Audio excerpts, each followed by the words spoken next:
Greetings, one and all. Welcome to another edition of the Breakfast Club Jamboree with my friend Kazoom there. And others will no doubt be joining as we move along. And so, Kazoom, right before we jumped on the air, we were having what I thought was a pretty interesting conversation. So I'll just back it up, and then you can tell me again what you just said, because I think that has to be said. So when I was pretty green in the UK, I went to this wellness center where they sold lots of, a new age stuff and a lot of organic stuff and supplements and, all kinds of like, this is back in the early 90s. So you're talking about the peak of the whole new age revolution, right? Anyway, there's this Chinese guy in this shop, and his specialty was reading faces. And he said to me that you can tell someone's entire life story based on their face. And yeah, he did mean like the wrinkles and everything, but he also meant the way your eyes are set and the way your cheekbones and relate to your nose and your chin. And like your face apparently is a map of yourself, according to him. And he told me loads of things about myself, which I found pretty impressive. And I'm like saying to you just a moment ago, I mean, that's definitely some form of cold reading, right? But at the same time, I mean, like, yeah. I mean, it's whatever. If someone's experienced a lot of hardship most of their life, they're probably going to have most of the time when they're experiencing those bad things, they're going to have certain looks on their face a lot. And it's going to, the wrinkles that show up the most are going to be a representation of how often they've had a certain, expression on their face. I mean, to a certain degree, you can tell that someone speaks a language different than other than English because the way that someone forms words, English has certain shapes, and other languages sometimes use other. There's I don't know how to describe it, but you can sometimes tell that someone doesn't speak English just by the way that same sort of thing. Right. Yeah, I agree with that. Reading faces just fascinates me. Are you familiar with this guy called Darren Brown, Kazoom? No, not yet. Okay, Darren Brown he's a TV guy in the UK, but he does illusions and he also does hypnotism and a lot of other things. And he's the best cold reader that you've ever seen, by a factor of 100 or whatever, but you can literally get a deck of cards in front of Darren Brown and shuffle them any number of times, and he'll tell you exactly which cards are going to come up in the order they're going to come up, because he can count the cards as you shuffle them. His focus he's learned to focus his attention so minutely that he'll know when you start the deck it's already in a certain order. So it doesn't matter how many times you shuffle it. He's counting the cards, and you can flip over to 10 cards and he'll count off the next 10 cards in a row every time. So casinos would hate him. Oh, he couldn't go in a casino. He'd be banned for sure. But I watched an episode, in fact, where he was in a casino in Bournemouth, and he did that to one of the dealers, and she said, "Oh, if my boss knew you could do this, you'd be banned for sure." But anyway, I'm gonna using Darren Brown as a jumping off point, right? There was a thing called Project Mongoose back in the late 50s, like a CIA undercover sort of experiment. They wanted to see if you could hypnotize someone to commit a murder. All right. And anyway, I don't want to talk about the CIA experiment because I don't really know enough about it, but I know this thing existed, right? And Darren Brown got wind of this, and he's an expert in hypnosis, right? And so what he did was he wanted to see if you could actually hypnotize someone to commit a murder, right, as an experiment. So and it's make a great TV show too, right, which is what he did with it, of course. So what he does, he has an audience of people, and he's doing just like a standard show. And what he's doing, he knows he's doing it, but the audience doesn't know he's doing it. And what he's doing is he's trying to find the most susceptible to hypnotism person in the audience. So he'll do a few experiments with people and hypnotize people, and certain people are more susceptible to hypnotism, and some people just can't be hypnotized, right? Especially if they know you're trying to hypnotize them.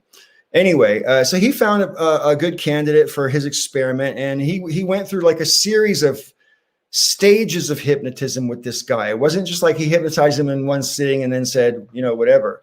And I watched him, for example, when he's in the middle of it, I watched him take the guy's shoe off of his own foot and put the guy's shoe in the dishwasher while he was hypnotized. So the guy didn't realize what happened to his shoe when he came back to. And he was in the middle of talking to him. So he was talking to him, paused the conversation, took the guy's shoe off and put it in the dishwasher and snapped him back into the exact part of the conversation where he was. And so that guy was ready, right? And then there was like some cues, like a polka dot, a white dress with red polka dots, for example. So he was supposed to automatically take the gun out of his pocket when he saw someone with a dress with white dress with red polka dots. So he was hypnotized with that. All right. And then he went to a show in the West End where Stephen Fry was giving a lecture on the evolution of language, right? And anyway, and so, you know, you got a theater with, you know, maybe 1,000 people in it, plus or minus, somewhere in the middle of London. And Stephen Fry was in on this experiment, okay? And he had like a little explosive thing in his chest, which was going to spurt like a red blood stain. So that if this guy did the thing, and so what happens is the guy comes in, sits down, doesn't know he's there for any other reason than to see the show, you know, at all. And then what happens is, it's obviously a plant, but Darren Brown has a woman with a white dress and red polka dots come and sit right in front of this guy, and his face glazes over and he goes into assassin mode, basically. And when Stephen Fry says whatever the key word was or whatever, he stood up and shot him. Now, of course, it was blanks, but it was prepared to go off with the thing. So that went off and Stephen Fry hit the deck. And for a minute, like everybody in the theater thought Stephen Fry just got murdered, right? Like for a few seconds.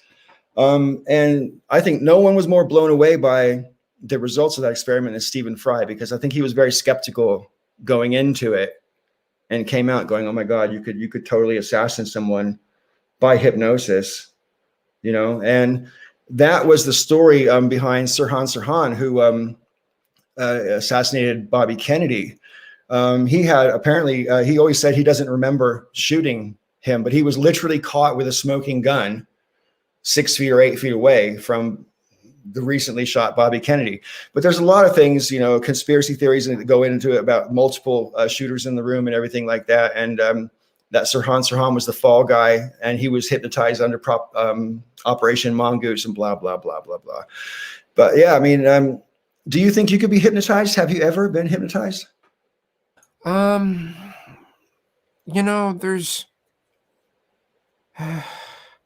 I know I can be sidetracked really easily. Right. So I imagine, you know, that test of someone, you know, sidetracking me in some way that I don't realize they just took off my shoe or something. I don't know. Maybe I could be one of those, you know, in that example. But hey, Sister Yeah. Danger. Hey guys, can you hear me? Yeah. Yes, we can. I don't know if I flatter myself with thinking that I probably could not be hypnotized if I knew someone was trying to hypnotize me, but a skilled hypnotist doesn't have to let you know they're hypnotizing you, you know? Sister Danger, do you think you can be hypnotized? Have you ever been? As far as I know, I've never been, but I've never tried it either. So, as far as I know, is a really good answer, because that implies that, you know, you might have been, but, you know. Well, no one told you. Well, it's not that's not quite what I guess when I say as far as I know, it's more like, because I don't know, maybe I did that once and like just have completely forgotten that I did that thing. Right. Not on purpose, but also sometimes things can have a really hypnotic effect that I think aren't actually formal hypnotizing, but they still seem to have a hypnotic effect. Like I understand. They will put you in sort of trance mind. So I guess if you think of it from that angle, then I probably have, because I listen to music that's like that. I listen to meditations that are kind of like that, or, you know, this just real rhythmic or whatever. And it can kind of get you in this and like you just I totally agree. The first time I ever had an out of body experience, I never even heard the term out of body experience at the time. And I was listening to a 12-inch single of Prince, the song called America, which is like 22 minutes long.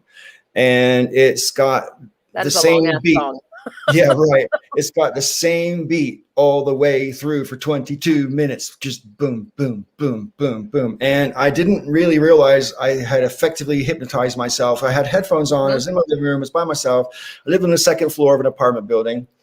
And after the song sort of faded away, I stood up out of my forehead and went out the window. And I was going down over the parking lot, and I'm like, wow, where's my body? And I'm like, this is really cool. And I thought, what if I can't get back? And the second I thought, what if I can't get back? I was back. And I went slamming into my body like you must do sometimes when you're sleeping in a dream and you sort of fall into your body, you know? Yeah, that's what happened to me, but I know I wasn't asleep. I was absolutely cognizant and awake. And I had what I can only describe as sort of 360-degree spherical vision, which is incomprehensible in my human brain. But when it's happening to you, it seems really normal. Yeah, no, I'm super familiar with what you're talking about. Like, I've had plenty of experiences like that are just where I am not really in my body and I'm observing things that are not even a lot. Most of the time, I guess when it happens, I'm observing other people, places, and things that I don't know of. Like I will sometimes some that I really remember. Like one I was watching a market, kind of like a farmer's market. And I had flown over a landscape to get there. And then and it was like in Asia. It was nowhere near here. The people were very clearly of a different ethnicity. And all I did was watch them. I just watched them go about their daily stuff. How did you get from where you were to there? I mean, did you like that? That's weird, man. Because I could, being out of your body is hard enough to comprehend, I mean, and the minute it's over, you're like, did that really happen? Did I just imagine this, But I know I didn't imagine it at the time. I don't know. I find it. I read something really interesting about dreaming recently that is sort of related to this, but I don't find it to be. I guess I kind of think of it as real because I don't know. I don't know, because the way it feels different than a dream, and also I just am sort of like. The way that I watch things makes me feel like it's like nothing that I would come up with, if that makes any sense, right? Like I wouldn't be able to come up with the things that I am looking at, and that's how I feel about that much detail. I totally understand. Yeah, that's the only way I can explain it. Is it's just like it just seems like too much detail, because I can do things when I'm in that state, like I can really look at like the names of stores and inside the store windows and like what is there. I can look at each person as they're walking down a road and right. Sorry. That's all right. I just want to say hi to our newest two people who have come on since you got in the room as well. Hi, Luke. It's good to see you again. And hi, Raven. How you doing? Hello. So your hair grew.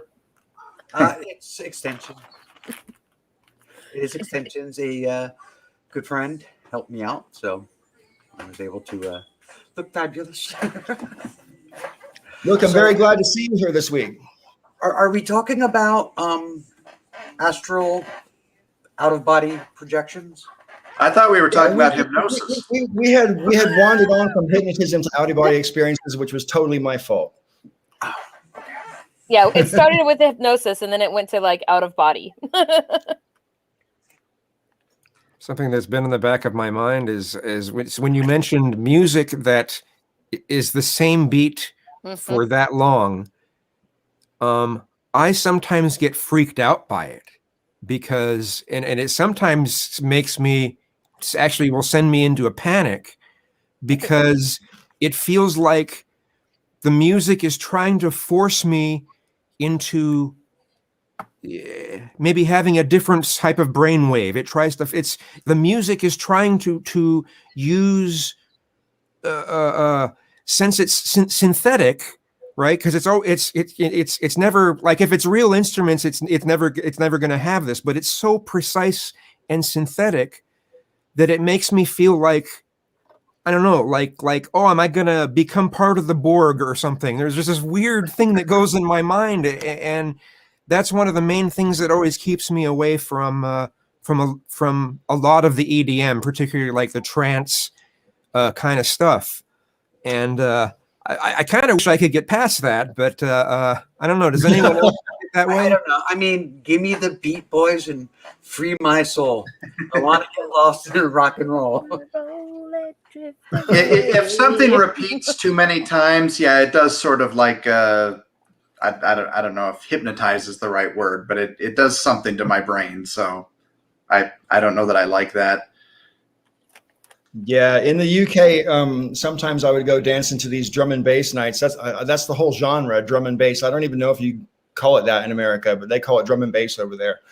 And it's basically usually pretty high tempo electronic music, and it completely depends on who the DJ is, because if the DJ is good, a drum and bass night can be brilliant, and if the DJ is bad, it sounds like the same song for 5 fucking hours. So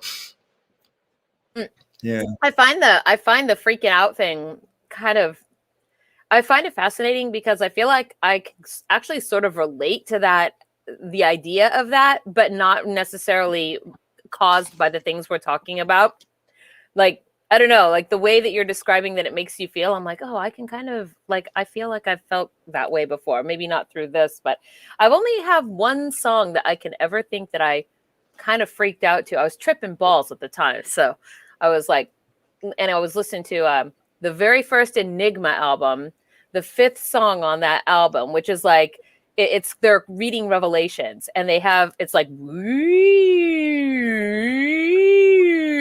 they're like, the sky turned black, the rivers turned to blood. And I'm just like tripping balls at the time. So I'm just like, ah! You're full on theater of the mind stuff. Yeah. And I was just like, oh my God, turn it off. This is bad. Like, so they turned it off. But that's the only one I can think about. that one is a good example, though, of an album that's meant to be a sort of theater of their mind experience. You know what I mean? Like Dark Side of the Moon, or there's plenty I could name. I'm not going to list them all off, but there's some albums that are meant to take you on a mental journey that's usually quite visual. I think of Tool. Everything that Tool's ever done is like that for me. I did the Wizard of Oz thing, I don't know, a few months back, the Pink Floyd Wizard of Oz thing. Right. I never had tried that. And then, I don't know, we just had some shrooms laying around, and I was like, oh, let's eat these shrooms and do that Pink Floyd Wizard of Oz thing. I've never done it. Is it actual? And holy shit, it is. Like, I was like, this is crazy. Like, look at their mouth all lining up on weird lines. It's kind of freaky. Dark Side of the Rainbow, right? No, that's what it's called. But I was like, what? No, it's Dark Side of the Moon. What are you talking about? Never mind. The Wizard of Oz one, Dark Side of the Rainbow. Yeah. Yes, okay, I'm on the same page now. Have you just speaking of Dark Side of the Moon, which is totally off topic now, but I mean, like, have you guys ever heard the reggae version of that album? Look it up, man. It's called look it up. Listen to it. You will love it. It's great. That sounds awesome. It is awesome. Yeah. You would not necessarily expect it to be as awesome as it is, but it's extremely awesome. Anyway. Is it kind of like Dred Zeppelin? I've never heard Dred Zeppelin, but I have heard Hayseed Dixie, and Hayseed Dixie is all sort of bluegrass and Cajun AC/DC songs, which is brilliant. It's hilarious. Raven, have you ever been hypnotized? Yes. Was that for quitting smoking? Yes. And did you feel it was helpful? It worked for a few days. What was it like? Guy was talking, and then I went home and didn't smoke. Do you remember any of it? Like, what happened? Well, I mean, I basically pretty much remember all of it. First off, it was like a group, So there was like 50 of us. And there was a guy talking, and he talked. He talked in a very particular tone and told us that from that day on, we weren't going to like cigarettes, the taste of them, the smell of them. Not only that, we're not even former smokers. We never smoked. So there's no reason to smoke and blah, blah, blah, blah, blah. And I didn't smoke after that for about 3 days. And I ended up failing because I ended up getting into a big fight with my boyfriend at the time. And I just got pissed off and had a cigarette and bam, broken. Right. Huh. That's Well, fascinating. my mom smoked for 38 years, and it was hypnotism that helped her quit. I know that. But she tried everything, but hypnotism was the only thing that really sort of, I guess it gave her the strength she needed to get the willpower where it needed to be or something like that, I always imagine that if I was like, I guess if I put myself in that situation and I think about what I do when I hear somebody's really soothing voice doing the thing, I only stay with them for a little bit. Like they start doing the thing, and then as soon as my brain gets relaxed and lets go, like, of whatever it's currently latched on to thinking about, then it just goes in its own direction. Is that attention deficit disorder? What? I'm teasing you. I don't know. No, I was just kidding. Oh, okay. Yeah. I mean, I wouldn't know though. I guess. No, literally, I was just kidding. It was a joke that needed to be made, so I made it. Yeah. How did you guys get on this topic? What, hypnosis? Yeah. Oh, heck, I can't even remember. We were talking, it actually was before the show went live. Me and Kazum were having a chat, and Oh my God, we're live. We'll just jump in there, huh? Yeah, we're live. I didn't know we were live. Yeah, we've been live for 22 minutes. I see that now. Right, yeah. I joined because I've actually been hypnotized. I needed a blood test, and I was afraid of needles. I sometime between the age of 7 and whatever I was, I got to where I couldn't do it. I actually tried to go get the blood test, and I tried to get a doctor to give me some Xanax or something. He said, "No, that's ridiculous. Just go do it." So I went to a hypnotist. She said I went under really easily, and I don't know. I'd been there for about 2 hours, but it only seemed like about 5 or 10 minutes. Actually, Wow. It was kind of like a dream. And she gave me a coping mechanism, some like anchors to use, basically just a mantra to repeat. And I've since decided that honestly, using the coping mechanism without the hypnosis probably would have worked just the same. But if I believed it worked, then, maybe that was the difference. That's what me and Kazum were talking about before we went live, the placebo effect and the power of the mind. And that is exactly how we got onto it, because we were discussing about, if you take a placebo and you have a positive experience, you seem to get better. Well, obviously it wasn't the drug because there was no drug in the drug. So it was the power of your mind, or maybe you were going to get better if you didn't take the placebo, and taking the placebo just made you think that's what made you better. I mean, who knows? But I personally think it's the power of you think you've taken a cure or something to help, and it just helps. That belief helps you to get better, and I think there's plenty of evidence, where people's will to live helps them stay alive longer, just the will to fight, I mean, yeah, it can't like I had said earlier, it can't cure something that completely requires, a real medication or something like that. But if you're on your way to getting over something, I think that a good mindset can help you get past it much quicker. I think a good mindset can help very much. A positive mindset about your ability to heal can be very helpful. Yeah. I personally really agree with that. I mean, look at me. I've tried to be sort of upbeat and personable my whole life, and it hasn't shown very much in my face. You know what I mean? And we were talking about the lines on your face and everything earlier, and I just feel like, I mean, it's inevitably going to happen to me that my face is going to turn into a fucking prune, right? But I'm 59 years old, and I feel like I've been getting away with it for a long time here. So right before I came on, I'm late because Peach and I were putting my hair in. of course, but I put my face on. We were putting the hair in, and I'm looking in the mirror, and I had the camera up, and I said, "I'm an old lady." I'm an old lady, and it sucks. And she just like rolled her eyes. So Don't say that. No, you're not. I am. You're It's not. okay. It was something recently. I mean, I was talking about something. I don't remember what it was, and somebody was just like, "Oh, you shouldn't worry about all that stuff," and and I'm just like, I can't remember what it was, and it's kind of important, I guess. I don't know, and I was just like, I was complaining about my weight, and they were like, "Oh, you've already fallen into the trap that all women fall into. You shouldn't worry about that," and blah blah blah blah blah. And I'm like, I'm 50 years old. I didn't get to be a teenage girl. I didn't get to be a young woman. I mean, I am entering womanhood as an old lady. Let me bitch about my weight.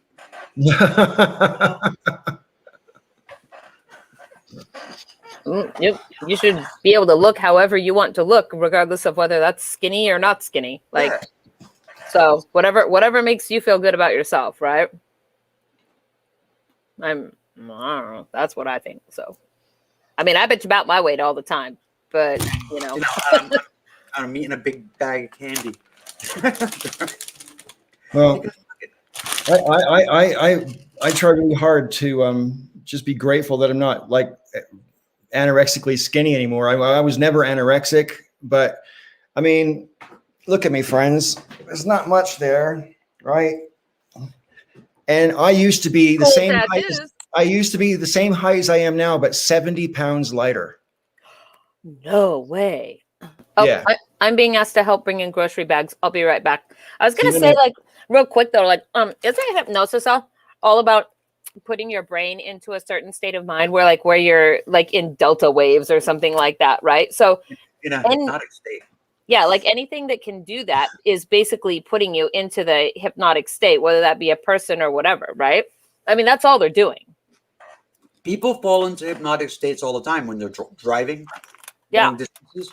You're actually in a hypnotic state for a lot of the time. I totally do that. Okay, I'll be back. I have to go help do groceries. That's everybody else, right? I mean, you guys have driven somewhere, and when you get there, you go, "How did I get here?" Yeah. That's why. That's always a scary feeling. It's like, Christ, anything could have happened, and would I even have snapped out of it? I was going to say, same as it ever was, same as it ever was. How did I get here? Yes. I have a different problem. Sometimes I'll be driving and I'll go to the wrong place because I just am going on automatic. So I've done that. Well, we've managed to go for nearly half an hour without talking about any current events or anything like that. And is there anything that has been happening lately that anybody particularly wants to gripe about or uplift?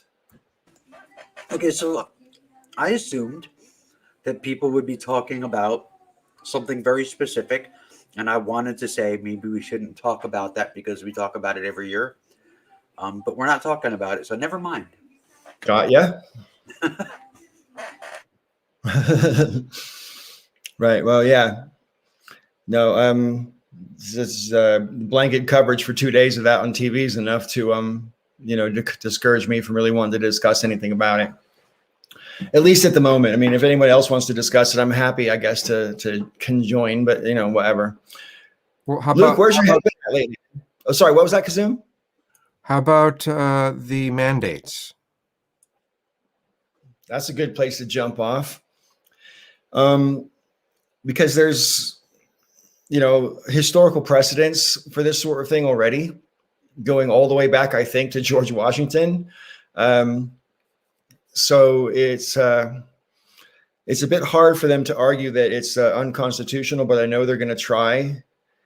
And I kind of felt like, see, I have such mixed feelings about it because I really don't like, the notion of government force for you to do things on the one hand, but on the other hand, as we've discussed ad nauseum, there's plenty of vaccines that you have to have in order to go to school or to get certain jobs already.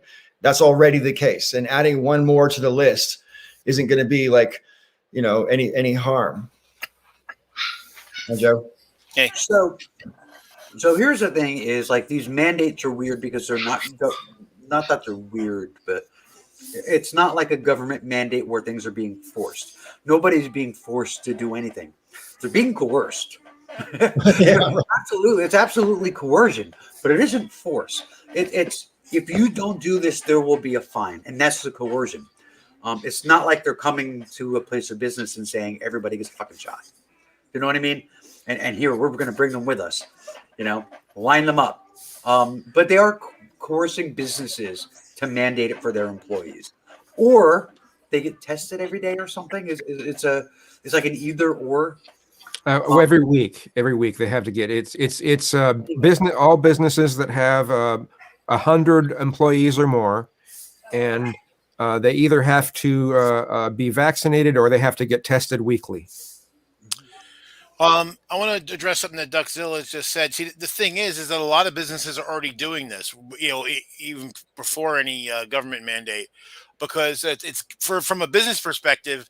If you do have a large business, having somebody come in who's not vaccinated, not wearing masks, and doing all that, the risk to your business is massive. If somebody comes in and they spread the virus to the rest of your employees, you're going to lose a lot of money. And you might go out of business. Coercion is very American. Oh, I know. I think one of the things that's going to be difficult, that's going to become difficult in the future, is proving that someone has been vaccinated, and how because right now, I mean, it's just this stupid little card that can be counterfeited so easily. I mean, it's ridiculous. And so. This is going to be a problem. It's going to not only for the individuals that are working at a place, but also for employers. What if the employer has fell for counterfeit? Are we going to hold the employer responsible or the employee responsible? Well, I mean, or possibly both. But the thing is that you can verify somebody's card. You just have to contact the CDC, so it can be done. And this, although to your point, I mean, we certainly have seen that there are counterfeit ones. That's the whole idea of having the vaccination passport. So it's going to be something that's going to be electronic, that is easily verifiable with a scan, it's going to have a strip on it and something you can just tap into something, and it's going to connect to a database and say, yeah, this is legit or it's not. Well, what about those? But what about those who don't have a smartphone? These numbers over here. No, it wouldn't be on a smartphone. It would be actually something you carry around, like a credit card.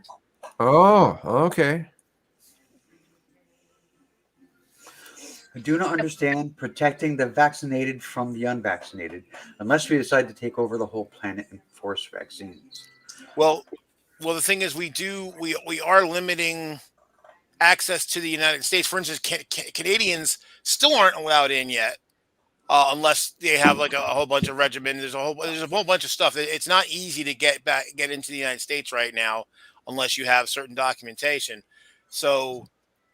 And we can always make it tougher. It has been, and other countries have as well.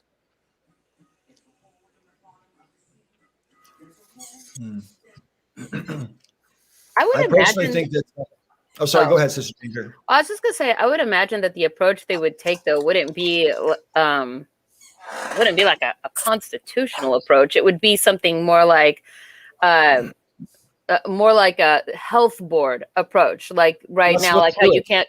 Yeah, like you can't go into restaurants, right, without having shoes on, for example, because of health things. And so they will basically the mandate that is kind of on the business that, that they have to check for that, or they can get fined, right? But they also have the right to kick anybody out. So when you come in the door, if you don't want to show your health card, which you don't have to, but you can't eat here because we also have a health mandate that we have to meet.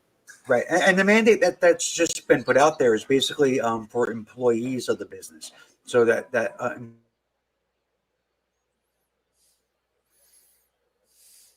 Frozen. Yeah, I mean, I know in New Jersey we did have a mandate, like my office building. We had a mandate that said if if you go into the building, you have to be wearing a mask, and so the owners of the building put up signs that said, hey, by order of Governor Murphy, if you want to enter this building, you must be wearing a mask. Yeah. I don't know. I think doing it from an angle of health and safety at work not only makes sense, but it does sort of circumvent the need to say get an act from Congress, because the president has the authority to delegate that through the departments run by the executive. So, and this is why Biden said yesterday, they say, the Republicans are going to sue you, and he's like, yeah, have at it, go ahead. Get used to losing, basically, is what he wants to say, though, because they're not going to win. Well, the other thing to Vegas's point, real quick, is that as far as the rest of the planet, well, if you remember, this is several weeks ago now, Biden had said that the United States, and he was asking our allies to do the same, to say that we should, as the rich countries of the world, be contributing to make sure that the third world countries can get vaccinated.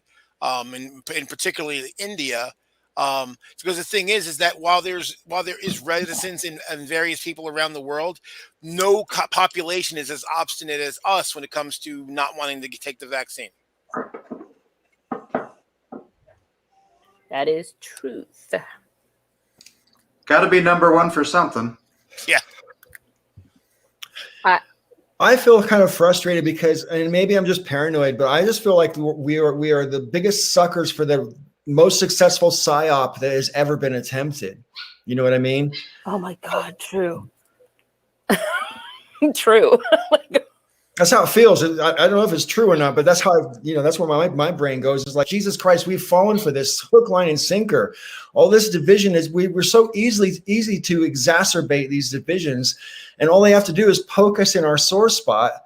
And we end up lashing out at each other because we don't realize who's poking us. All they have to do is make an issue be Republican or Democrat, and people will just fall in line immediately. Yeah. And it hasn't always been like that, Luke. So do you think it is the cyber warfare that's made it like that? Or is there something inherent about American culture which makes us susceptible to it? Well, I think that what happened was that neoconservatives were defining themselves in terms of opposition to liberals. And I mean, it goes back further than the 90s, but it seems like the 90s is when that started really picking up speed. And then we started getting a leftist counter movement that defined itself in terms of opposition to neoconservatives. And then it just devolves into tribal warfare from there. So that's my opinion of how it happened. So pretty much, I mean, yeah, I would agree with that. But like, I think there's a couple of events in the last 20 years that really like put all of that on hyperdrive, though, and it really defined the sides. You know what I mean? The border between became very, very well defined, and that was September 11th, of course, and Barack Obama being elected president. Yeah. I think those two things. Yeah, and I've said for a while that to Raven's point, that the Bin Laden actually won. It took a long time for his victory to be cemented, but basically on 9/11, 2001, America was fundamentally changed, and not for the better. I've been saying that Bin Laden won ever since they passed the first Patriot Act, Joe, because that was more or less an abrogation of several constitutional amendments, right? Yeah. And we're so used to it now, it barely registers in the memory. But they're still able to do that. They're still able to look at all your emails without your permission, without your knowledge. Well, the irony of that is that the right wing was totally on board with the Patriot Act, even though they're the anti-government people. And so because the government has to keep us safe. And now when we're saying, hey, we have to do this because of the virus to keep us safe, and in a real way that's not just theater, in the way that a lot of the anti-terrorism bullshit was just theater. And now when we actually need the government to do something to actually save us, and they're against it again. It's like, so it really comes down to the right wing is okay with what they think is tyranny as long as it's their tyrant.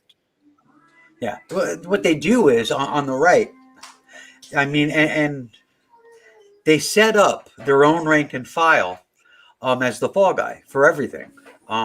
They get all of the hate from the left. It's the rank and file. I do it. You do it, Joe. Most of us on the left, we do it. We talk about the toothless rednecks living in shacks that keep voting against their interest. And this was pointed out to, and intellectually I knew it, but it had to be really, really pointed out to me by Vegas. It's something that we do. It's hard not to, because if you could just get through to these fucking people and have them for once vote in their own self-interest, it would change the country. I mean, it would change everything. Yeah. But the way we go about things when it comes to that group, that part of the rank and file of the Republican Party, it only makes the wedge between us, the space between us, even wider. It's hard not to, though, because they are doing things that are hurting many of us, including people on this panel. So it's kind of like, and thinking that themselves. And I have said many times, those angry white dudes that vote Republican all the time, they are getting fucked over. They know they're getting fucked over, and it's true that they're getting fucked over, but they've been hoodwinked as to who's actually doing the fucking. They think it's gay people and trans people and feminists and black people and immigrants and all that and foreigners, and it's not. Most of the I don't know how to most of elected officials in the Republican Party, most right-wing elected folks, don't give a shit about a ton of the stuff that they talk about. Some of them do. Boebert, Green, Mo Brooks, all those fucking yahoos. I mean, none of them care about abortion. Yeah. It's just a wedge issue for them. Right. I mean, so often they'll claim they have certain principles, but then when you try to hold their principles up to a number of other scenarios, they fail. Right. Well, and to all your points as far as about the being wedge issues, to me the obvious example is when it comes to undocumented workers, because if they really, really, honestly wanted to stop undocumented workers from coming here and getting jobs, all you would have to do is start sanctioning the companies that do it, and in a big way.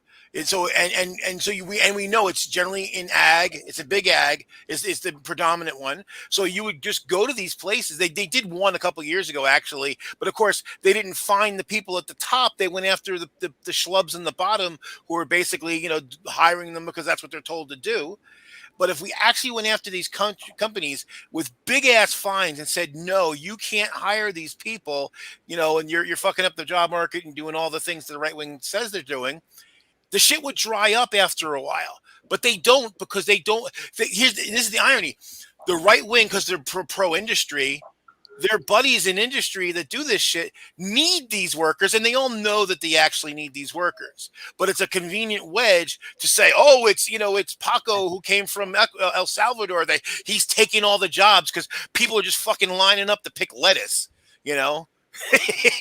And what's funny is in Georgia a couple of years ago, they started cracking down on those companies. Stop. I've been waiting for ages, and you just got a part that you just reminded me. So the workers right now, right? Lots of people aren't going back to work because you're not going to go to work for a minimum wage job and take shit from people who don't want to wear a mask or whatever, right? And have we actually got to forced our culture into a situation where wages have to be higher now? Because, it literally isn't worth it to work for minimum wage. Well, yes. And in fact, what I was going to is in Georgia 3 years ago, they started cracking down on the ag companies that were hiring undocumented workers. And they said no, and they said we're going to start fining you and doing all this stuff that they should have been doing for years if they were serious. Well, what ended up happening is so they started hiring, native-born people for the jobs, and the turnover rate was massive, and they were finding that a lot of people didn't come back by the second week, and half of them didn't come back the second or third day.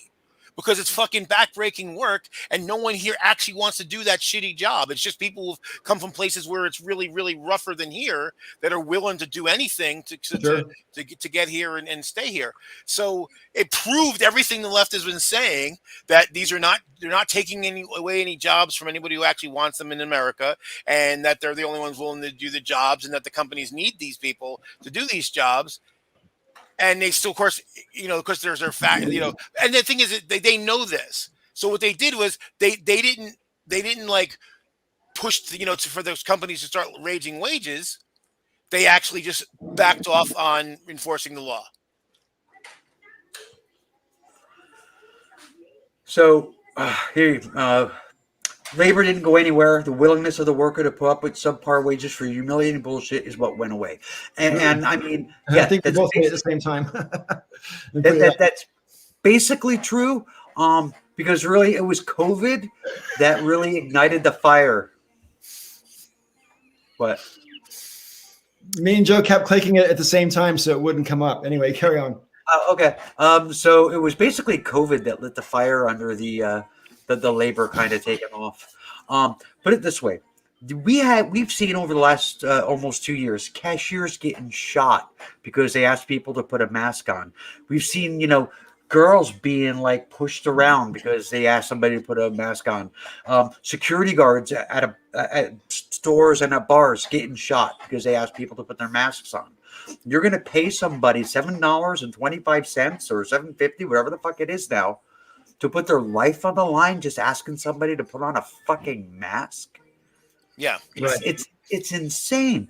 It's insane. So yeah. So when these places had to cut back on their staff, when they called the people back to come back to work, they're like, no.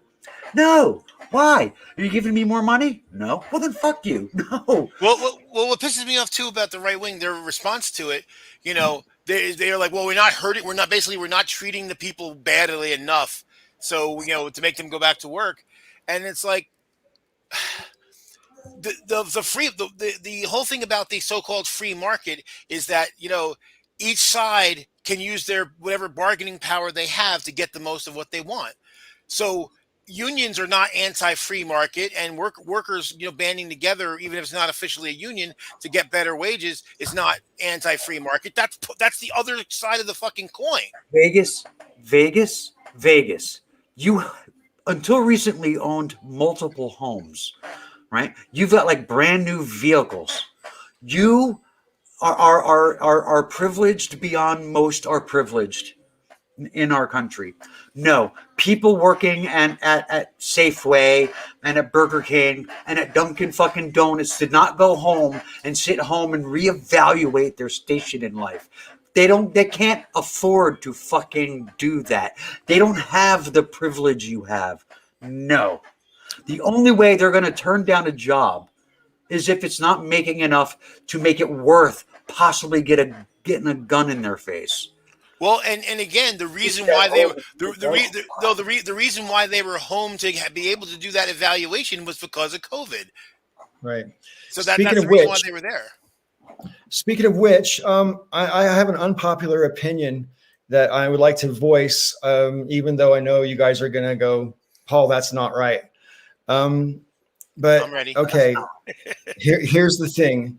So compared to the same time last year, positive cases are up, 300%? Yeah. Hospitalizations are up all over the country. Many states have zero capacity. Some are rationing care, like Idaho, for example, is rationing care. People are literally dying because they can't get into the hospital because of the COVID. It's as bad or worse than it has ever been over the whole 17 or 18 months that we've been dealing with this problem.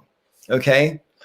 At this time last year, all the pundits on left-wing television were saying that it would be insane for us to open schools back up because the transmission rates when positivity and hospitalizations were all too high. They're all higher now, every last one of them. But because we've got a different president, it's not being pitched. No. Okay, please correct me, because this is how it feels. Disagree. Here's the thing, is people who are vaccinated are not dying. I get that, right? Okay, but listen, 98% of the people who are dying are vaccinated, right? The people who are vaccinated may get sick, but they're not, on the most part, being hospitalized. Not even dying. They're not even being hospitalized. So no, here's the difference. The hospitalizations are up. Here's the difference. When kids were going to school before, right? When Trump was president, nobody was vaccinated because there was no vaccine. Nobody was vaccinated. So those kids, whether they got sick or not, became irrelevant. They were bringing the virus home to their unvaccinated families, who were then getting sick and dying. If now that problem has been eliminated, because again, the people who are dying and sick are unvaccinated. So if for the most part that problem is being taken care of, because if you work at a school, you have to be vaccinated. Most people through their job now are going to have to be vaccinated, and schools got to be open. They got to be open. I hear that, man, and I'm all pro-vaccination, as you all know. But counterpoint, lots of kids under 12 can't get vaccinated yet. Number one. Number two, the original strain of COVID wasn't really so deleterious to children as the Delta strain, which is like 95% of all COVID cases now is Delta, apparently. And kids are dying from COVID now much more than they were last year at the same time. So on every vector that I look at, it seems worse this year than it was last year in terms of opening up school. Because even before COVID ever existed, as we all know, when you go through school, you bring sickness home. Every disease you ever got when you were a kid, you caught at school. And in order to go to school, you had to have a vaccine passport. I hear that, man. Yeah. Well, I guess what I would say, here's a reason why I think the left wing is looking at it differently, because the bulk of us are vaccinated. Basically, right now we're at 53% of the entire country vaccinated, and 63%. Vegas gave me the numbers a couple of days ago. Like 63 and change are fully vaccinated. So that's us. And so, quite frankly, here's where I'm at, Paul. I don't give a fuck if dumbass right-wing red state douchebags die. I don't care anymore. Good fucking riddance. Good fucking I don't riddance. Either. And I got to tell you, no. Green Machine in Vegas, no. Pfizer was not approved for everyone. It's for everyone 12 and up. My kid ain't going to school this year. Not until he can get the vaccine. And I don't know when that'll be, because they're planning on approving for 5 to 12 next month, possibly next month. For under 5, who knows? But yeah, no, it is not approved for everybody. I know, because I'm like literally waiting. Peach is like checking for updates every single day. It's something that we're on top of. And to the point about who's getting vaccinated, we're seeing the states where the healthcare system is overburdened and falling apart, all red states, basically. So I'm kind of like, I got to the point where I'm for the most part not even arguing with these fucking people anymore. Like, look, yeah, you wanna stare into the abyss and think you're tough, And so I made a post about a week ago, and I said, look, if you think that, well, you're willing to take the risk. Well, of course you're taking a risk for other people as well. But if you want to take the risk and you think, that's a sign of bravery, and then you get sick, that means you gambled and you lost the gamble. So we don't owe you anything. Don't come looking to us for help because you said that you were willing to take the risk and you didn't need a vaccine and you didn't need masks and all that shit. Fine. Go die in a field. You don't get a hospital bed. Go ahead. How high of a mortality rate do you think COVID would have to have for some of these people to change their mind? How deadly would it have to be? That's scary. I don't think it has to be at a certain. I think what has to happen is they literally need to see people drop dead in front of them. They're disassociated from the actuality of it happening because they're not seeing it around them, zombie apocalypse style. But if they literally see it around them, then they can't deny it anymore. And so I think that that's really what's happening. So I disagree. I don't think there is a number. I don't think there is an amount. I don't think there is, because for them this isn't about public health. This is about patriotism.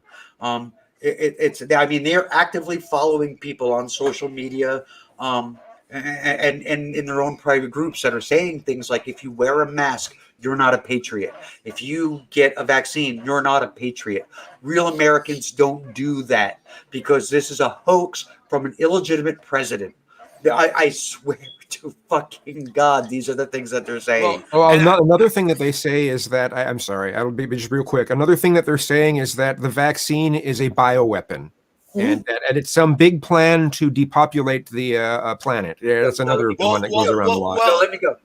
There was a woman, and I think you commented on the thread, actually, Joe, because it was your comment that I saw, and then I commented. There was this woman saying that her whole family stopped talking to her, and that she tried to warn them about the dangers of getting the vaccine, and they didn't listen, and now she's been isolated, and they think she's the crazy one. And I said, you are the crazy one. Yeah, I mean, I guess I'll say that both Raven and Sister Danger are correct to a certain degree. There are definitely, like what Raven's saying, we've seen people like that they're just, that somehow like taking the vaccine is a sign of weakness, a sign of being unpatriotic, whatever. There are people on the right wing who, when they've seen people that they know die, have gone, oh, gee, unfortunately, there's not enough of them. And there are too many of the people that Raven are talking about. The thing that really pisses me off is that, a few weeks ago, Trump actually came out and was like, "Oh, it's a great vaccine. Take it; it's one effective." All this. So I remember back a number of months ago, they were all telling us that we had to give Trump credit because of Operation Warp Speed, and so it's the Trump vaccine. It's the Trump vaccine. So I'm like, well, all right. If it's the Trump vaccine and he's currently telling you go out and take it, why the fuck are you not taking it?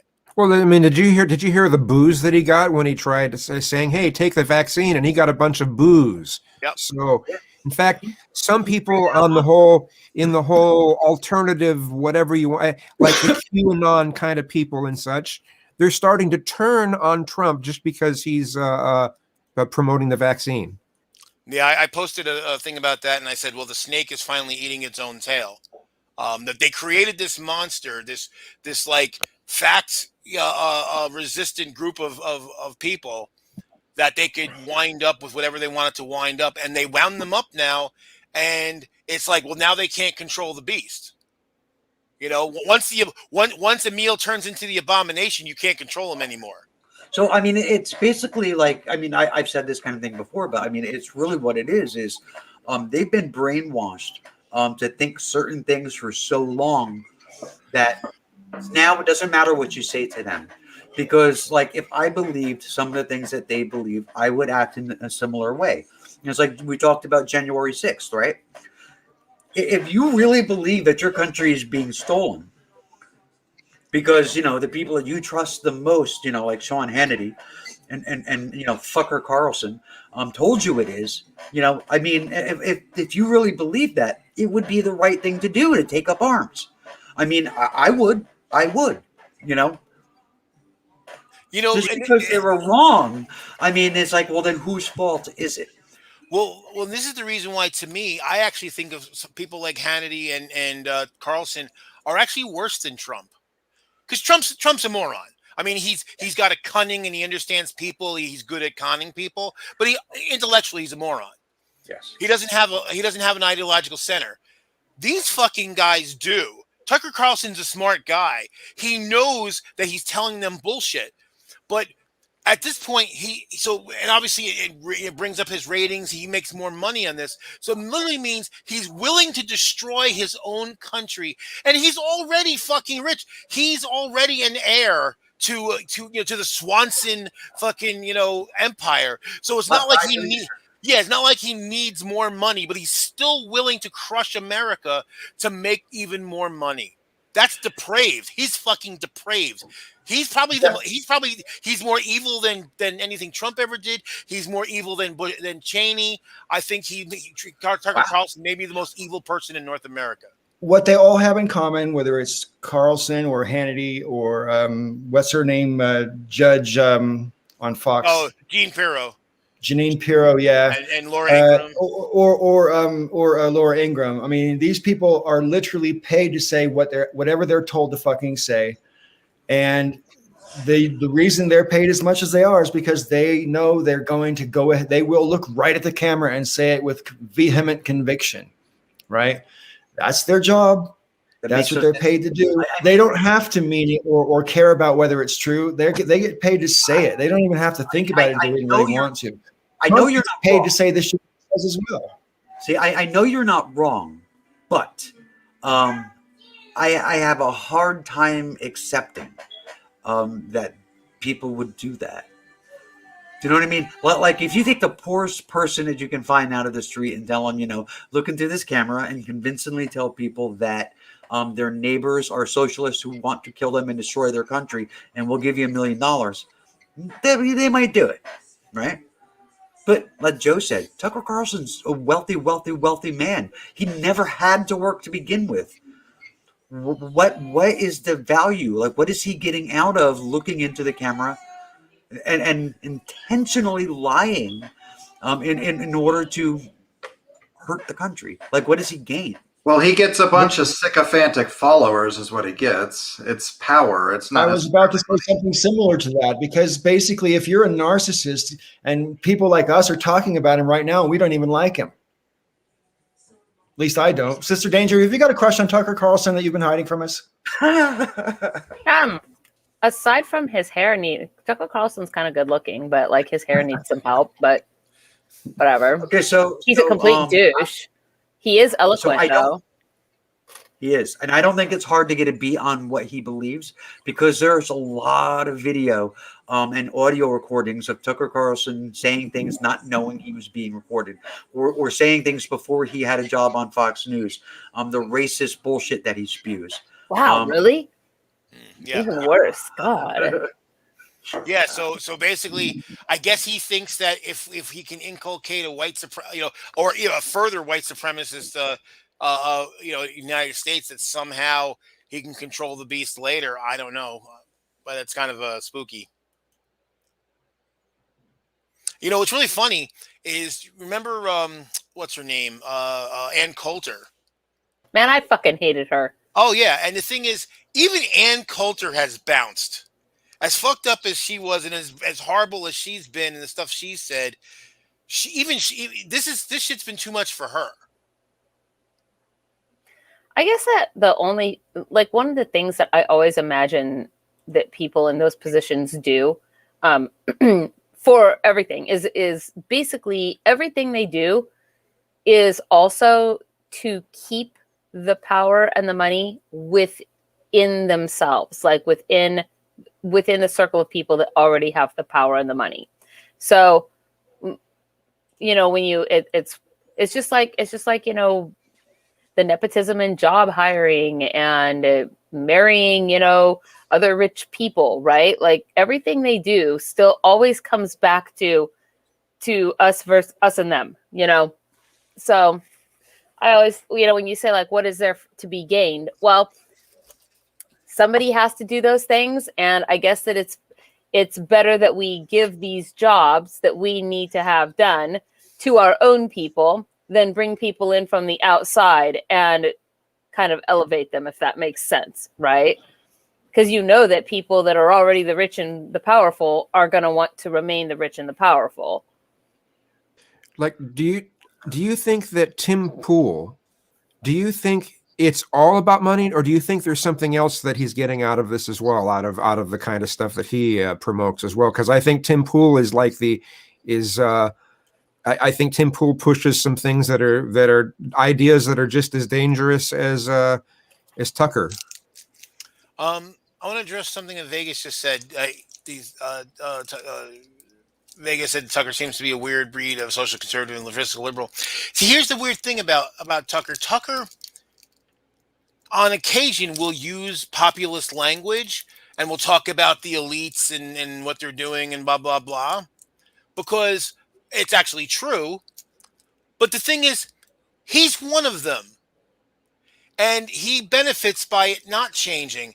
And that's what I thought was kind of interesting about Trump, because that populist lingo tends to actually be more leftist, but yet he ended up, doing a very right wing agenda, because again, he has no thing. And I guess that's why there was some crossover. There were people who liked Trump and liked Bernie.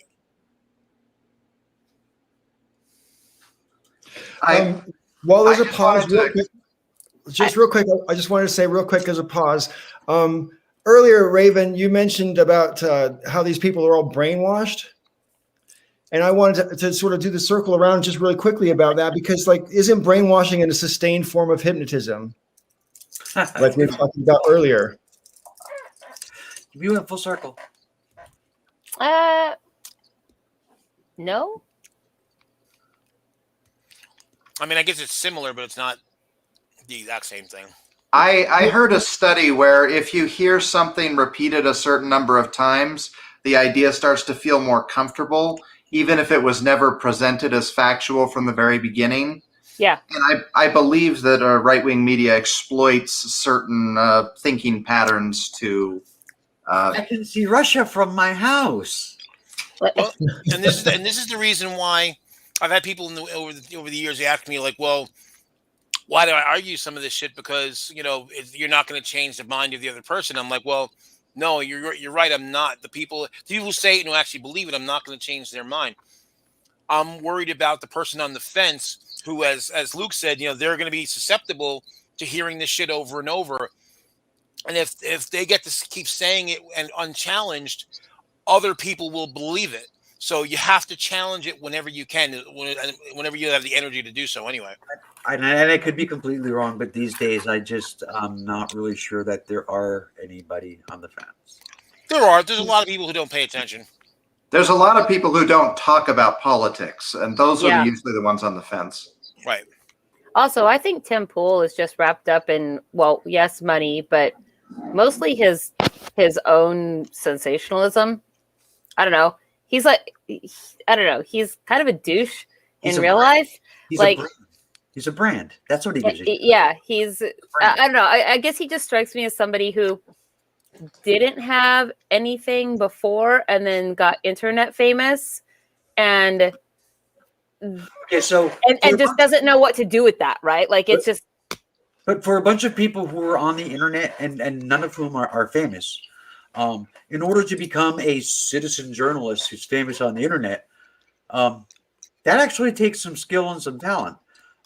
So, I mean, I wouldn't completely, I don't know what this guy's, opinions are. I don't know his whole thing.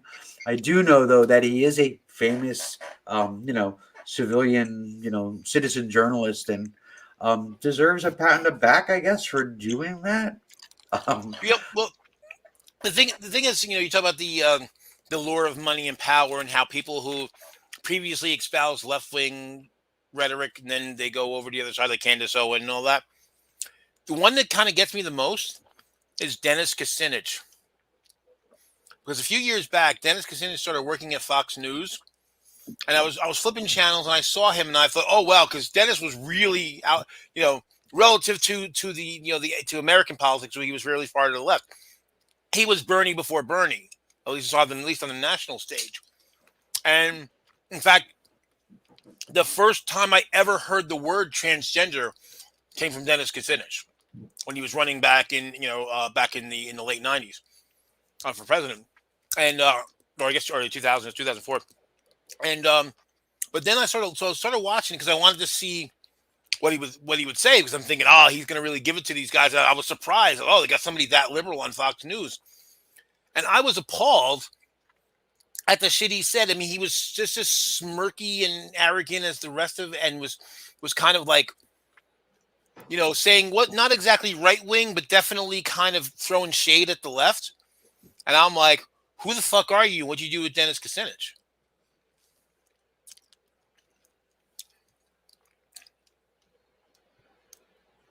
So people can be corrupted. Disappointing. Yeah, very. I don't know who that dude is, so I can't really comment. He's former mayor of Cleveland. And then he was in House of Representatives from 1997 to 2013. He had presidential campaigns in 2004 and 2008. And obviously he didn't win. But he was very. I mean, if you remember back in the 2004 campaign, you know, Howard Dean, Kucinich was further to the left than Howard Dean.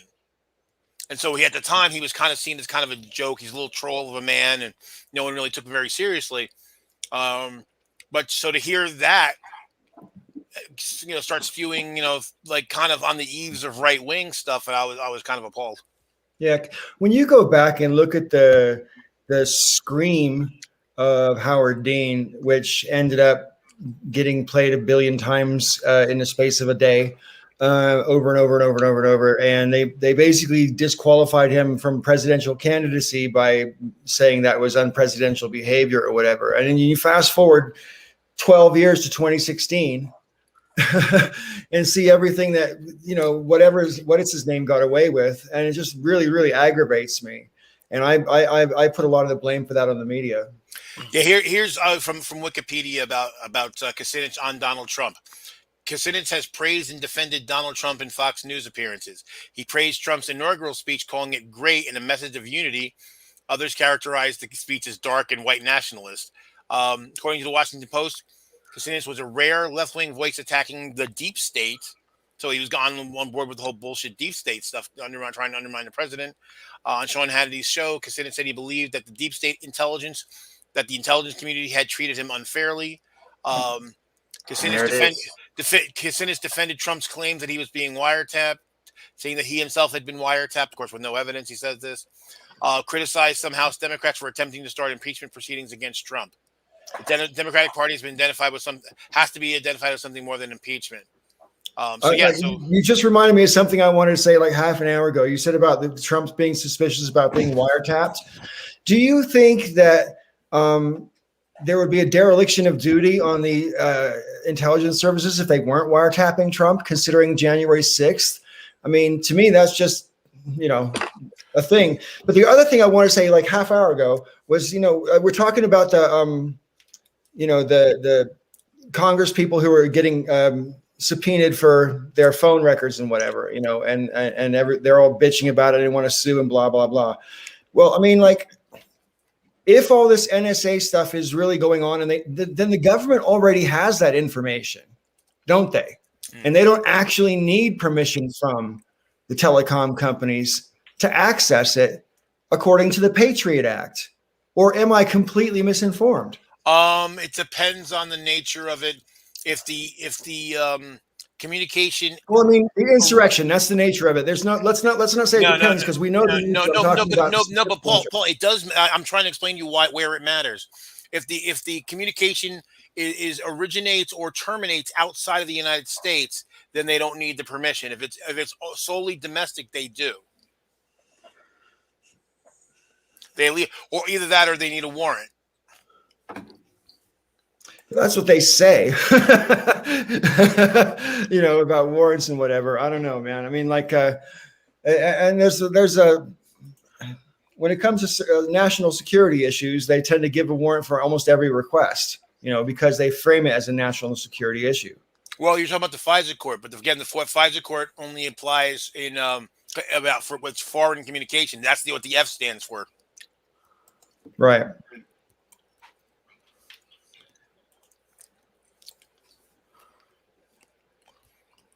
And even a FISA warrant, the warrant basically is kind of broad, but technically speaking, you still have to defend it after the fact. The problem is that if an administration doesn't push it, there may not be accountability, but technically speaking, it's there. Hmm. And this just goes to another big problem that basically was exposed under Trump, is that, you know, we have the impeachment process, but ultimately, if one party controls the branches of government, or if they have or if there's not enough of a control by an opposition party, it's toothless. You mean impeachment is possible because the bar is too high? Yeah. Right. So instead of 2/3 majority, what sort of fraction do you think would, because a simple majority, I think, would be a little bit make it too tempting to try to impeach presidents, and we get an impeachment every other bloody president. Well, you know what I mean? I think same as the cloture vote. Cloture vote, you need 60 votes. So 3 out of 5 instead of 2 out of 3. Right, yeah. Okay. Yeah, even that failed on the second impeachment for Trump. What did he get? 57 votes, which is still a majority. And quite frankly, to me, on the second impeachment, I don't know.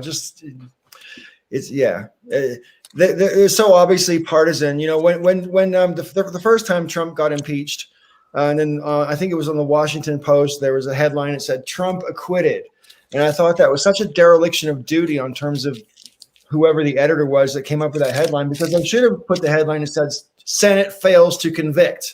Right. That's what happened. Right.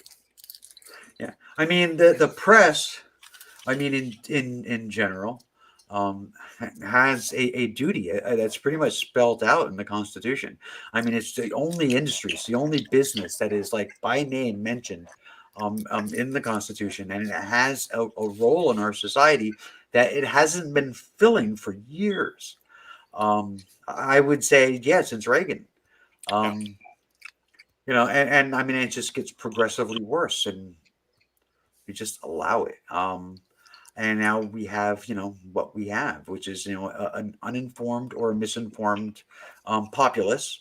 We have, politicians are, able to spin their story any way they want and just tell it to the most friendly journalist that's going to put it in the best possible light. That's not what journalism's supposed to be. That's not the job of the press. It's gone beyond spin, though, hasn't it, Raven? Because in the 90s there was spin. Now there's straight out misinformation and lies. There's always been a certain amount of spin. Even before the Fairness Doctrine was removed, there was always a certain amount of spin.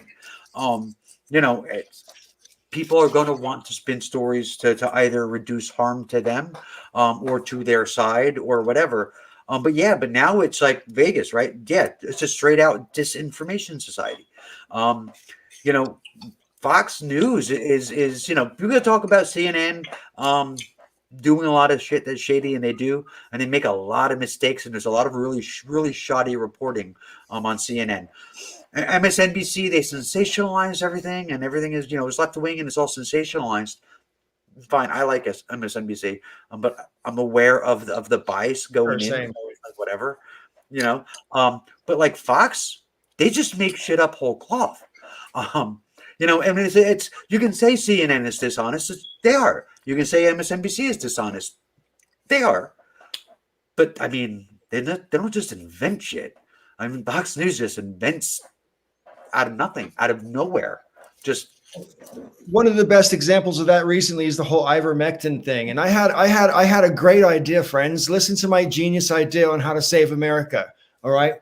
Here's what we do. We get, I don't know, Pfizer or Moderna or whoever to hurry up and make a swallowable vaccine for the coronavirus and then put it in packages of ivermectin. Sold. Finished. That would give the other side a victory, though. Well, only when they find out afterwards that it was the COVID vaccine the whole time, then that pulls the rug right out under their feet. Unfortunately, it violates tons of medical ethics. Well, yeah, the ethics schmethics. That's what I say at this point. Isn't that where we're at now? So Jake Gingras, Merrow, Cronkite, McNeil, there. No, nobody's going to call you boomer for that. Those are journalists. They did the job. It's not like we have none today. We do have some. It's just that, the flashing lights and the loud buzzers and everything kind of drown them out. Yeah, what with CNN, I knew things were starting to get, and this is like very late '90s. They fired a bunch of good journalists and hired like Andrea Thompson, who was on Babylon 5, and a bunch of other people, and they changed the background so it was like no longer looked like a newsroom. They were trying to make it look fancy and flashy, um, and it was just so they were just trying to hire pretty people, and I'm like, oh crap. I mean, actually, the CNN's gotten better since then. They still have a lot of problems, but they're better than they were. But that's what people want. I mean, that they're changing because that's what people are watching. That's the problem. The problem is that because CNN began to exist at all. I mean, it started this cable news you know arms race, pretty much. And like the for profit news entertainment has done a lot of harm to the industry and to the country. See, I'm gonna disagree a little bit. I don't put the blame at the feet of CNN because they were actually quite good for quite a long time. I put it at the feet of Fox because that was totally just about well, one about making money and two about getting a certain spin out there. And then unfortunately, the other networks then moved to compete with Fox because of course Fox got the biggest market share, and that's what led us down the spiral. And especially to the point where, like, I remember where CNN had kind of jumped the shark, where it was when blogs were starting to become a big thing, and Twitter was becoming a big thing, and then they had. I remember Wolf Blitzer, like, they're just looking at a screen that has tweets on it and reading the tweets off, and I'm like, are you fucking kidding me? This is your substitute for journalism and giving us the news. Some schlub on Twitter said whatever. I don't give a fuck about some schlub on Twitter ever. I remember that shit. I don't think any of them do that anymore. I don't think. No, they don't. Thankfully. When Trump was president, especially the first 2 years, I mean, they relied on Twitter for virtually every story. I mean, that's what it was kind of like. Yeah, mind-numbing. Yeah, well, only because though that was the only way you can get words from Trump, because that's where he did all of his communicating. Yeah, that was his PR outlet, really. I think we're all slightly safer because Trump has been banned from Twitter. Yeah. Yeah. And speaking of slightly safer, I mean, I saw on the news the other day that they're going to be putting the barricades back up around the Capitol for this rally on the 18th. Which is, I guess, is next Saturday, isn't it? And what do you guys think about the situation? Obviously, I think putting the fence up is a good thing personally because you can't be too careful considering what happened 7 months ago. Yeah. But I hate the idea of a barricaded Capitol in a free country. You know what I mean? So take every single precaution they deem necessary. Mm-hmm. And this time, shoot the fuckers if they start getting violent. Do you think they will have revised terms of engagement? Absolutely.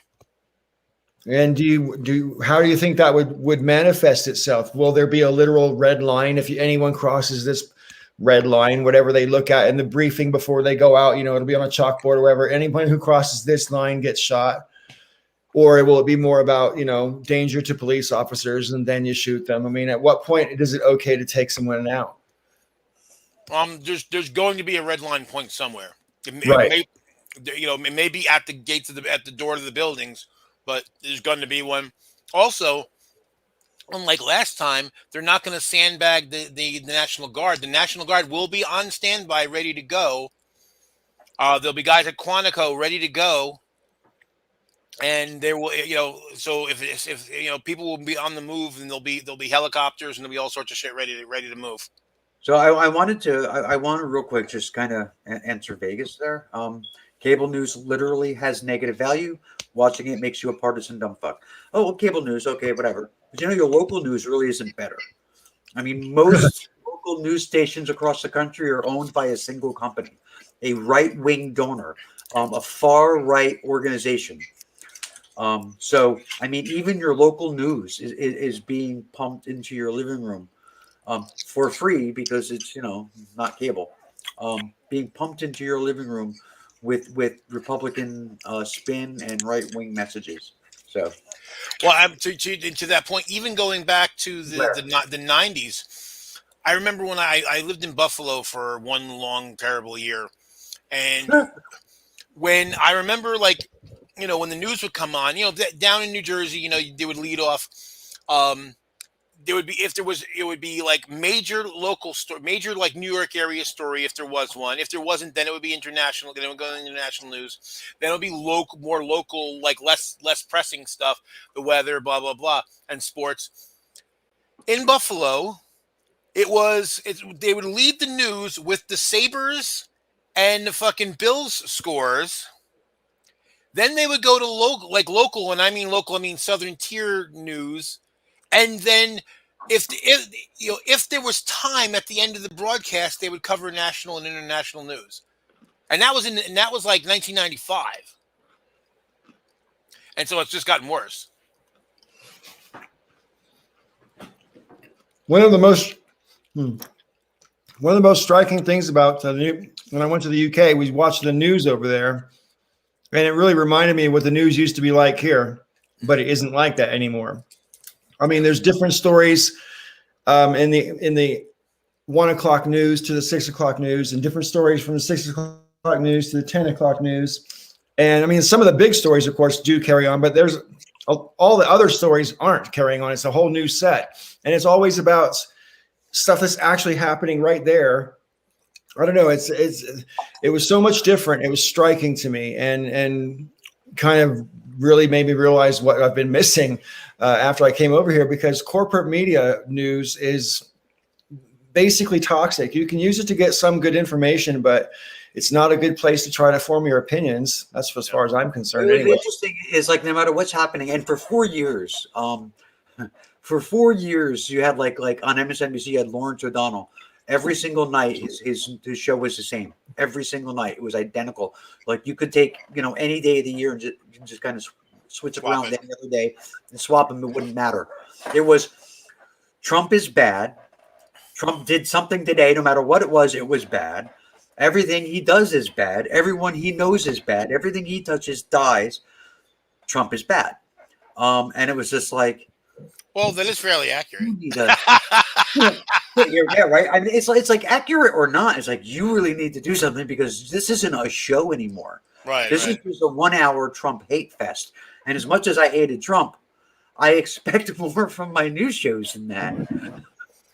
Yeah. I mean, at least Rachel would be like, Trump sucks. Here's what happened today. And then she would follow that up with, and here's why it's important, and why, if you're a lefty, you should care, and what it means for the future, and what the other side thinks. But didn't Rachel sort of overdo the whole Russia thing while the Mueller investigation was going on to a point where I think it actually was counterproductive to the national discourse? Because that Russia thing was real. I mean, our intelligence agencies have come out and said, yes. And it's still being investigated, and there's still pending people going to prison. I mean, it's not like it was wrong. It was real. What she overdid was his taxes. There was this one point where she was talking about some sort of weather conditions, and she suddenly says, "Oh, well, what if the Russians turned off our power, and they could do it? They could really do it. They could turn off everything." And it's just like it was just like this anti-Russian hit piece. It was just ridiculous. They did, Kazum. It's not far from here, actually. There was a power plant where the Russians had gotten in, and they shut it off. They can. I mean, it's there. It's still there. They're still in the system. They're there. But she was spreading the idea that ups, look out, where this is going to happen now. Look, be scared. It was fear mongering. It was. And she's right. Because they're in the system. And there's literally happened, not nationwide, but it did happen. I mean, it's just like if you have, hackers from a country that hates your country, have hacked into the systems of your country, that's important. And people should know about it, and they should talk about it. What she did that I thought, considering, somebody who gets paid as much as she does, especially fucking now, unfucking believable. But somebody who is, the top rated news show in the country. What she did that I thought was unforgivable was she just kept saying, "We have his taxes. We have them. Trump's taxes. We have Trump tonight at 9. We have his taxes." And then when you watched, it was like she didn't really have his taxes. She had the front page of his taxes from 30 years ago. Right. Well, who gives a shit? Yeah. Yeah, and that's the thing that's really sad. I mean, there's always been, to be fair, there's always been a certain level of badness in media. I mean, going back, if you remember the term muckraker, that goes back to like the early 1800s, where basically, these journalists that, so-called journalists that would just try to dig up salacious stories, and it was all about ratings, it was all about money. And you have William Randolph Hearst, who basically, was very politically active and would basically go after his rivals and the people he didn't like politically and try to destroy them and all that. So it's not new. See, I think the thing that's kind of ironic about it is, we talked about Murrow and all those guys. That was actually the aberration. That was actually the aberration. If you look through the history, at least in the United States, there was a window of like 30 years where we got decent media. And outside of that, it's always been bad. You're muted, Paul. Sorry. I said I'd be willing to bet that 30-year window was probably the most heavily regulated media period as well. Agreed. Well, see, that's the thing. I mean, this is why when people go, give me the whole thing about just being anti-regulation in general, I always find it ridiculous. And we don't want excessive regulation, and we want regulation that one has a articulable purpose and has some mechanism to actually achieve whatever goals that we articulate. But the idea that just regulation is just bad on its face is stupid. I mean, we live in a society where, we all have rights, and our rights are in conflict all the time. The whole point of of laws and regulations is to draw as bright of lines as we can to define where those rights get separated and what hopefully does the least amount of harm. I'll give you a good example of where that's true. When I used to be a scaffolder, in Britain, there's a lot of health and safety regulations about how you build a scaffold, right? So that things don't fall off the scaffold and hit someone below on the head and stuff like that. Just, how high the handrails have to be. It's all regulated and has to be within a certain tolerance and blah, blah, blah. I moved to America and I see the scaffolds in America and I'm like, how come? Honestly, they're not up to the same standard. And considering how litigious this country is, that's shocking to me. You would think that in a country as litigious as this, they'd have the most uptight health and safety standards there are. That's not the way it is.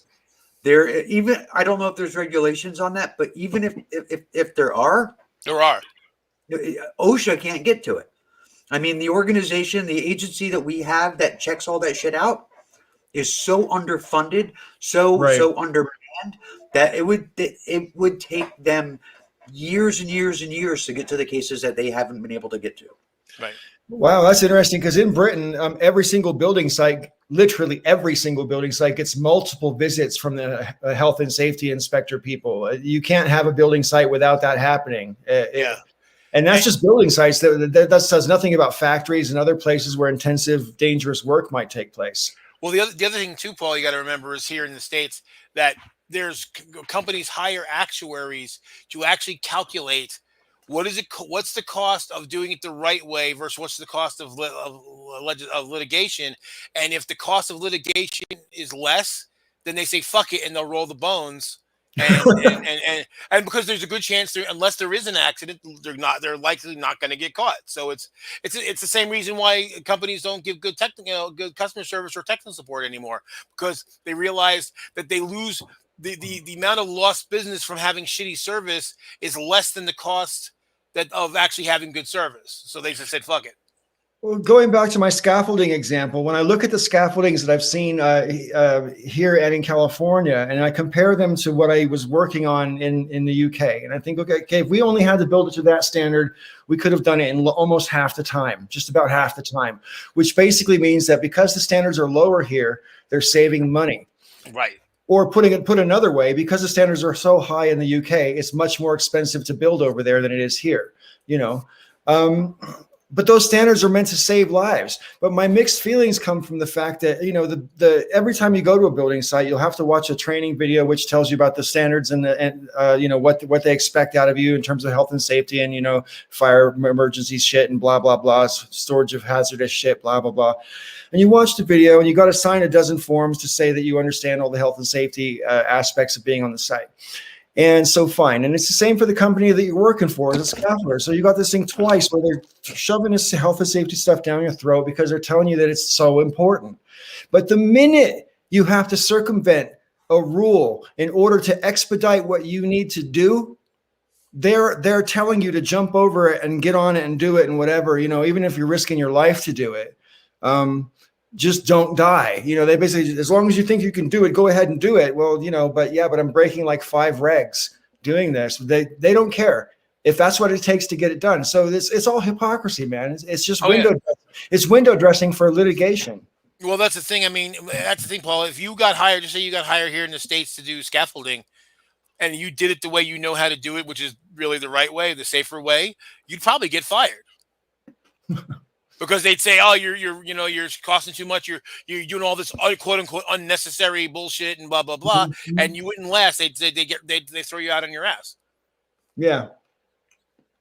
Because, like you said, it takes more time, so that means it costs them more money, less profit. You know, and I finally looked up because I was mistaken when some of the arguments with Jack about what the difference between capitalism and mercantilism is. And in mercantilism, you're trying to gain profits, but you're trying to do everything you're doing is for the benefit of your country. So yeah, I'm making profits, but it's for the benefit. You know, my organization is working for the benefit of the society in which it's, you know, lives. And I'm like, you know, and it's still a market-based economy. It's just the focus. I started thinking about it, like, I don't know how we change away from this ultra corporate, ultra greed based thing, because it's not like it's you know, there's no such thing as a capitalist system and the mercantile system. Like they just exist. We have a market economy, and it really has to do with the mindset of the people in that economy. It's not like you can flick us, you know, I mean, yes, the you know, more regulation would change and higher taxes would change it to a degree, but without the mindset, you're still going to get shitty results. And we could have everything the same today, but if we had different if we didn't have the motherfucker, you know, screw the next guy as bad as possible mindset, but we would be better. Because if you look at Europe, those social democracies we like in Europe, they have a market economy just like ours, and they're not as cutthroat as we are. Which is exactly what I was about to say. I mean, you know, I've got quite a few friends from Germany, and, you know, some stereotypes are true about Germans, and they're very sort of analytical, no nonsense about certain things, not about everything, but about certain things. They don't like to fuck around at all. You know what I mean? Richtig ist was richtig ist. Really interesting. Huh? Yeah, they have a saying, "Richtig ist was richtig ist," which literally means what's right is what is right. And so they have a very big thing about following rules. And right. And it's in the Germanic people in general. Like in Switzerland, Suzanne's been, you know, in Switzerland. She used to work for a Swiss company, and she was there several times. And there was a long-standing like myth about the Swiss that they wouldn't cross again. You know, they wouldn't walk across the street against the "Don't Walk" sign, even if there's no one coming and it was raining. Turns out it's not a myth. She witnessed that multiple times, and when she crossed the light anyway, because there's literally no cars coming for a mile, and people would like, and they'd cough and they'd try to get her attention, like, "You're breaking the rules," even though the rule doesn't really apply right now or shouldn't apply right now. But they're very rule oriented, and you know, that was actually why Hitler worked the way he did, because he got them to swear oath to him and not to the country. Yeah, they were susceptible to that kind of appeal. Something that Raven said a long time ago kind of relates to this. I mean, like, Oh, damn it. I lost my train of thought. Shit. Fuck. I'm sorry. It just fell out. Never mind. What were we just talking about? About being rule oriented and the Germans being Oh analytical. yeah, different cultures. Yeah, different cultures and so on. I mean, like, once upon a time, Ravens mentioned about how, when the Constitution was framed, the people who sort of put everything together assumed that mankind would retain a sense of honor, and it all depends on people having a sense of integrity in order for the system to function. And at some point, American culture, if that was ever true, I don't know, because I wasn't alive then, but at some point, American culture seems to have lost this care about one's own reputation. As long as I'm okay with me, I don't have to care what other people think. That's sort of been inbred in my mentality. Whether that's innate to me personally or part of my cultural absorption, I don't know. But, but that's kind of contrary to the concept of honor, because you're supposed to care what other people think. You're supposed to not, if you believe in honor, it's all about maintaining a certain standard that other people will find beyond reproach. Yeah. Well, see, the thing is, we don't really have that anymore. Well, but by extension, then our system can't function the way it was designed. So we either need to design a system to function according to the way we are now, or we need to try to get back to a sense of honor, which would require like a nationwide campaign of child rearing with this whole idea in mind, because you're never going to do it if you don't do it at home. You're never going to do it anywhere.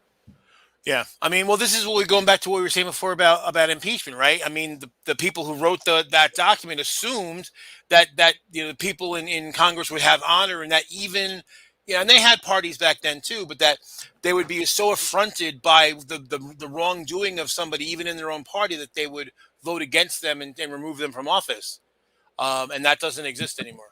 Right. The entire system is set up that way. I mean, our governmental system. I mean, people talked about checks and balances. But if you really don't give a shit about the checks and balances and you're just going to do what you're going to do, all you have is people going, no, wait, you can't do that. Right. It's your honor. It's your sense of duty is what keeps people in line. Yeah. I guess that I perceive that what keeps the vast majority of people in line is fear of repercussion. When you have become detached, from any actual repercussions for your actions, the natural place that most people are going to go is do whatever I want until somebody stops me. Well, in our culture, for sure, and that's the big problem, both with government and the police. Basically, when the people that are a suspect are responsible for policing themselves and holding themselves accountable, then where that line is, where is literally anything. They can literally do anything they want until they're voted out of office or fired or whatever. And so if the systems that are in place to hold people accountable are controlled by the people that are the people operating under malfeasance, then they just get away with it. Yeah, I mean, on a governmental level, if you can convince enough people to stick by your side or pay them enough to them to stay quiet and to stick by your side, you can do anything, and you can completely railroad the entire country. Right. Which is kind of what they tried to do and are still trying to do on the right now, is exactly the whole program. If the Democrats were 50% as unified as these wacko far right extremists are unified, the Democrats would be invincible. But we're spread too far out in too many different fanning out directions, and it makes the whole focusing of those directions a little more difficult. Well, this is the reason why I think that intersectionality and actual alliances would be very important on our side of the fence, because basically what ends up happening very often, even within groups, is the victim Olympics. So you have a bunch of marginalized people, all of who've been victimized at one time, and maybe ongoing and to a certain degree. But it's like, well, I'm this and you're not that, and so therefore, instead of saying, hey, so if I'm going to be an ally to somebody, then in order for an alliance to work, we have to be allies to one another. not just one way. And so we should recognize that, yeah, we're all getting fucked. We all agree that we're getting fucked. Maybe we don't agree to the degree or in the methods, but we certainly agree we're getting fucked over. And if we focused on that and actually got together, I mean, I had an argument with Odie, over the weekend. We went, I took her to, um, uh, yeah, it was a week ago. I took her to the new Shang-Chi movie, and she started going down, basically relitigating 2016, because not basically not wanting to take any culpability for what happened with Texas and the abortion thing. I'm like, well, I'm sorry, but if we had gotten our shit together and said, okay, well, whoever you voted for in the primary, saying, hey, we have to not let Trump get control and name 3 Supreme Court justices, then the Texas law doesn't stand. It would already be gone. And it doesn't mean that we're going to go around beating everybody in the sticks who didn't come along, but there is some moral culpability. And because we can't get our shit together, because we're diverse, and diversity, what should be a strength, is very often a source of division. Well, you just reminded me about when you mentioned about the Supreme Court, because how poetically beautiful was it this week that it was Merrick Garland who got to stand up and say, no, this isn't going to stand.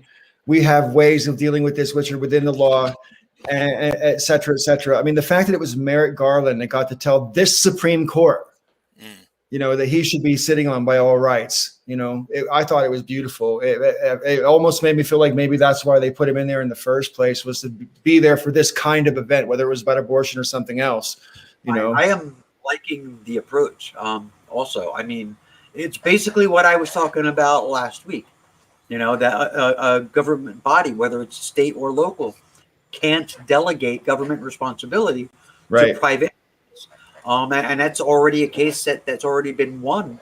By in the state of Massachusetts, the Supreme Court has already, 8-1 ruled in favor, of the argument that's being made in this case. So, I mean, it's looking forward to it. Yeah. And it is poetic justice that it's Merrick Garland, the one leading forward with it. But yeah, I thought he was very strident in the way he spoke. He didn't cut any corners, basically. You know what I mean? He was straight out there with, this is the reason it can't stand. And, all Americans should be against this, because it's not just this right. It could be another right that we take for granted. That could be the next one on the chopping block, Well, the other thing I keep trying to point out to right wingers who are crowing a little bit too loudly, like, well, if this actually stands and became the law of the land, the same thing could happen to guns. Okay, so Vegas, really quick. Government can't delegate functions of government to private entities. If they're doing it and nobody is challenging it, then they're just getting away with it. But in 1982, the state of Massachusetts had a law on their books that said, if you were a private business owner and you wanted to open a bar, if you had a restaurant and you wanted to get a liquor license, if there was a church within X number of feet of your establishment, that church could decide whether or not you could get a liquor license. And this guy owned a restaurant. It's been there for like 100 years. It's Grendel's Den in Massachusetts. He applied for a liquor license, and the church that was only a couple hundred feet away from his door said, no, you can't have it.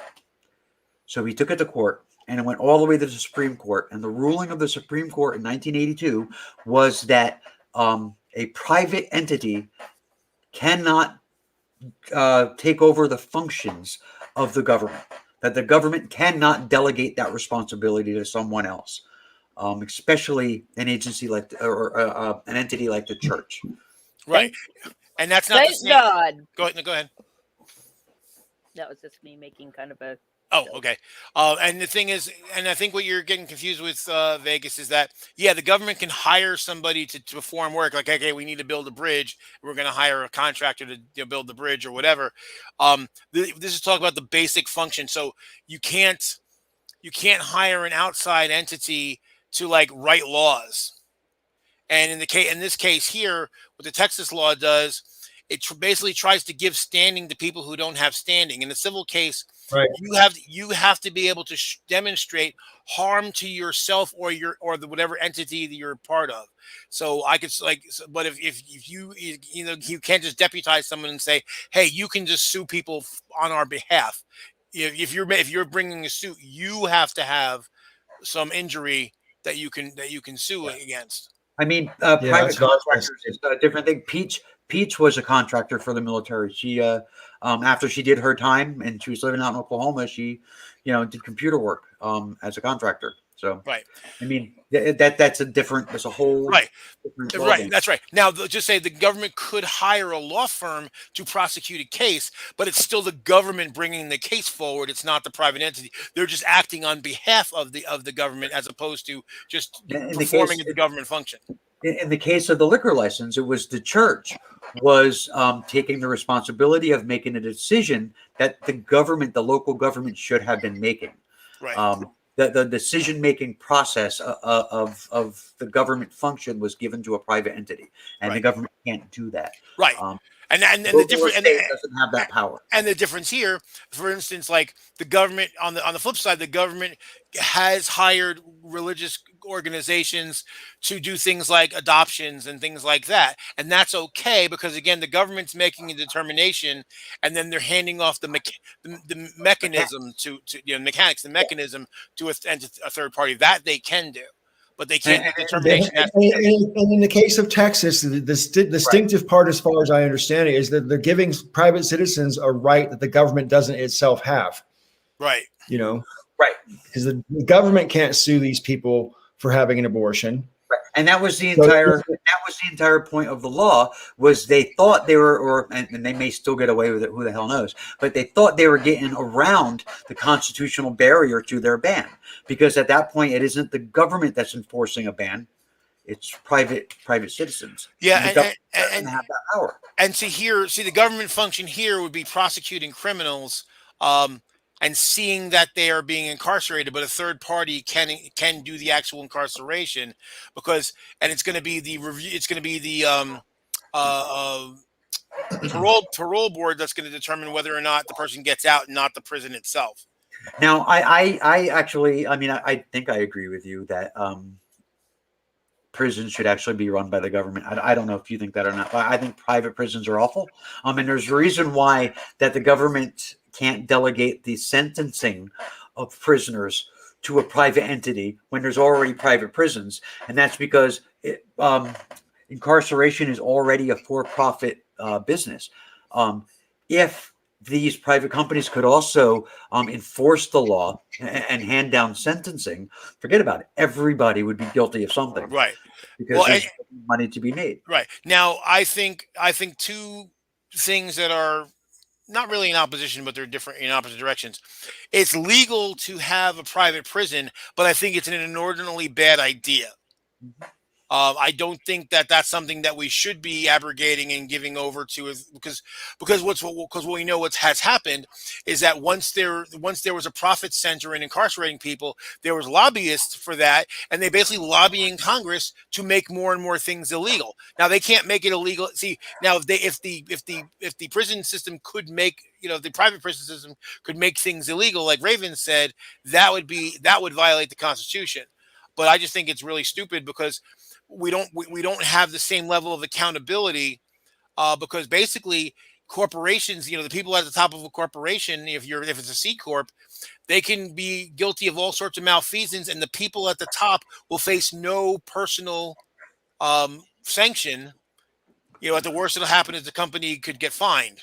Plausible deniability. And you know what, Gringas?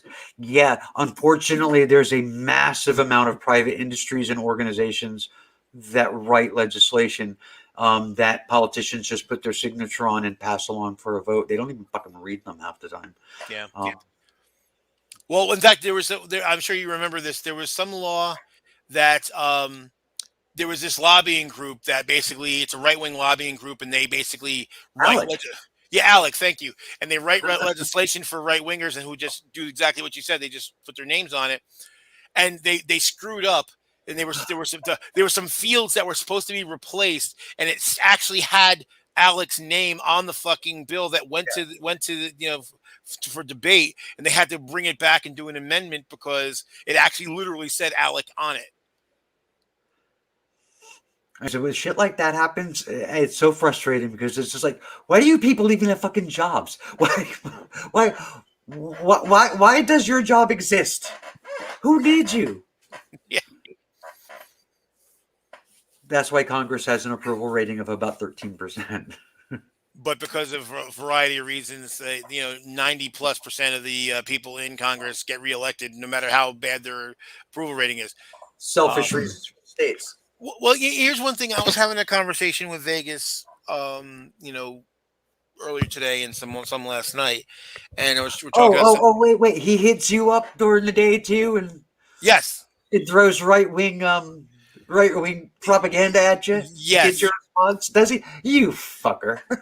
But the thing was, well, it was a good conversation. But the thing that I needed to bop out because for a variety of reasons. But one of the things I was trying to get to is that, what's so toxic, what I consider so toxic on the right wing is that you look at like Amy Hagar, who ran against Mitch McConnell. Mitch McConnell had like a 30-something%, like 36% approval rating. The Democrats put up someone who was obviously patriotic. She was a pilot and was Air Force and Navy or whatever. Religious person, so they couldn't use this is a godless person bullshit on her. She still lost by a lot. It really wasn't even close, despite the Democrats putting a lot of effort in her thing. So I'm kind of like, I don't know how you overcome that because, I mean, basically, and then the thing is, a lot of Republicans in Tennessee, think that Mitch McConnell doesn't do a good job, don't think he's looking out for them, and yet they reelected him anyway. He's a dude. He's a dude. I don't think that's it. I don't think there's a lot. I mean, that might be part of it. But I mean, I think the main thing is he has an R next to his name. It really is like that. I don't think there's many people on the fence. I think there are people that may not be affiliated. They might be like independent. Kentucky. That's another reason. Kentucky. But I think for the most part, even if you're an independent, your mind is already made up. There are people who are on the fence, but they're not people who are voting, generally speaking. Yeah. Yeah, it's pretty infuriating. It's like, well, because one of the Vegas's point is, well, that certain, and it's true. I mean, someone like Bernie, someone like AOC is not going to win in Kentucky, but then we put up somebody more conservative who fits the bill to try to appease, whoever, and it still didn't work. Because of Manchin being the example for that. Yeah. Yeah. I mean, there was after I ran for a local office, county level office, and lost. A local journalist sent me a message and said, "Run again, but next time run as an independent. Change nothing, just run as an independent, and you'll have a much better chance." And because it has nothing to do with ideology, it has nothing to do with platform, it has nothing to do with policy positions. It's all about that letter next to your name. That's what it's about. Which is sad because, I mean, there haven't been many Republicans that I voted for or would be willing to vote for, but there were some. It wasn't. I mean, it's reached the point now where unless the Democrats a molester or something like that, I'm voting for the Democrat. Just because, again, the math is there. It's like I can't afford to let the Republicans get control of either the House or the Senate. I just can't. There have been times when I haven't voted, but the only time I've actually voted for a Republican was the very first time I voted, which was 1980. I voted for Ronald Reagan, and I voted for Reagan at the time because I was so pissed off about the Iranian hostage crisis. And I just felt like, Carter wasn't doing anything about it. I didn't know any better at the time because they weren't reporting it at the time. It was all behind the scenes at the time. Right. But that was certainly what was seemed like from what I was absorbing. And so I voted for Reagan on that basis, but I didn't vote for him again in '84. Yeah. Yeah. A lot of people did that. And I mean, when the hostages were released, he got all the credit. And it's just like there was a shit ton of work that happened behind the scenes that led to that had absolutely nothing to do with Ronald Reagan. Well, and it actually does, because it's even worse than that, because George H.W. Bush, oh, bye, Sister Danger. George H.W. Bush personally negotiated with for the Iranians not to release the hostages until after the election. Right. And so Carter had already had arranged to have the hostages released before the election, or while he was still president, I think was the term. Yeah, but yeah, So, well, before the inauguration. So they released the hostages on the last day of Carter's presidency to keep that promise, but waited until then to keep the promise they made to George H.W. Bush. George H.W. Bush has his fingerprints all over that shit. Yeah. You know what I mean? Because before he was vice president, he was at the top of the CIA. And again, think, and so again, we were talking before about the Republicans doing dirty shit. Think about that. They conspired with an enemy power to delay the release of American hostages for their own political game. So they've been that dirty at least that long.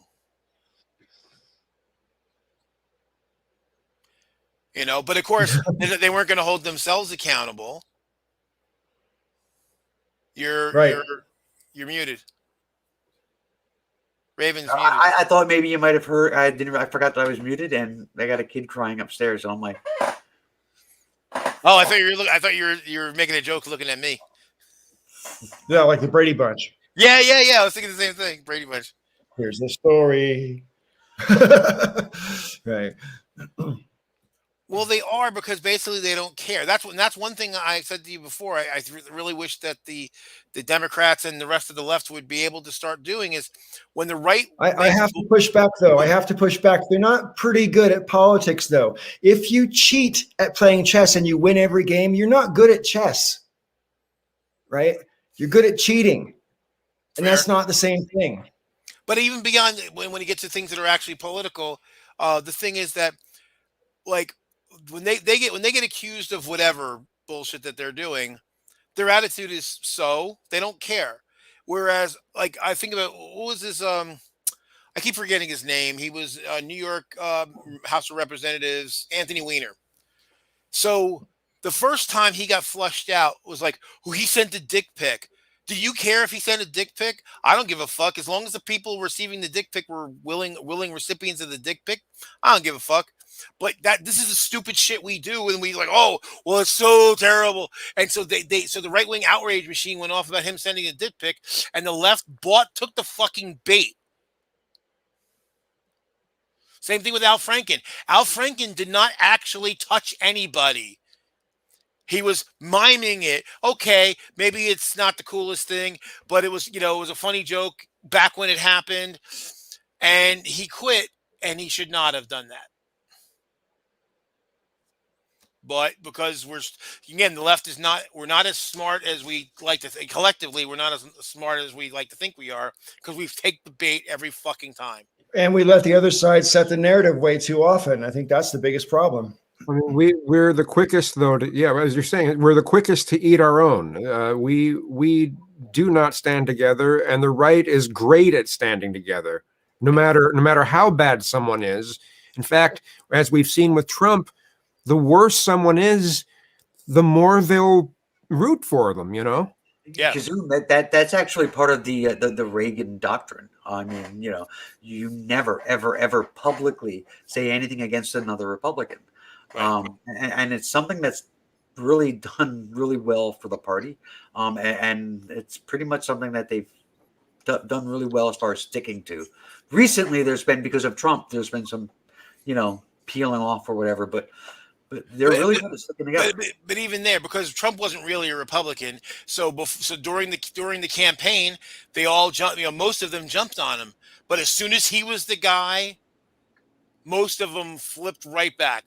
Well, he's our guy. Fuck it, and they just barrel down the road.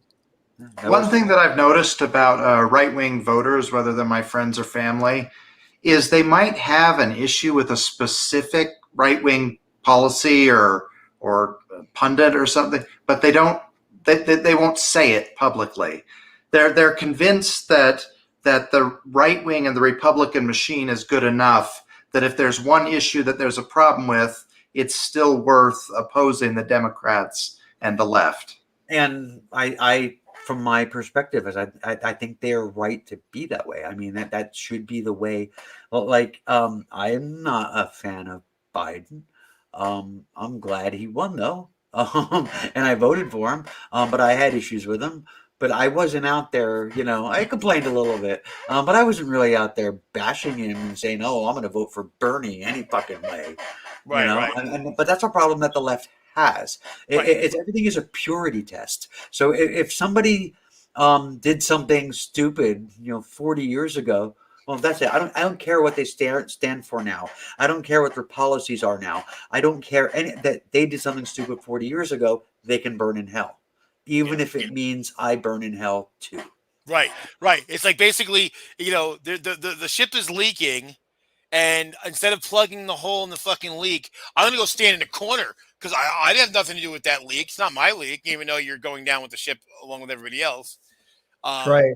I just want to say I am so much less disappointed with Joe Biden than I thought I was going to be, that I can't tell if I'm happy with him or not. But I think I'm pretty happy with him, right? Because I'm the two main things that really stand out for me so far. There's more than two, but the two main things for me is giving parents of kids under 18 money every month. That's amazing. That's a really good step in a really good direction for the United States, as far as I'm concerned. And the other thing, of course, and from my point of view, is for getting out of Afghanistan, because I've wanted to get out of Afghanistan ever since George Bush was president.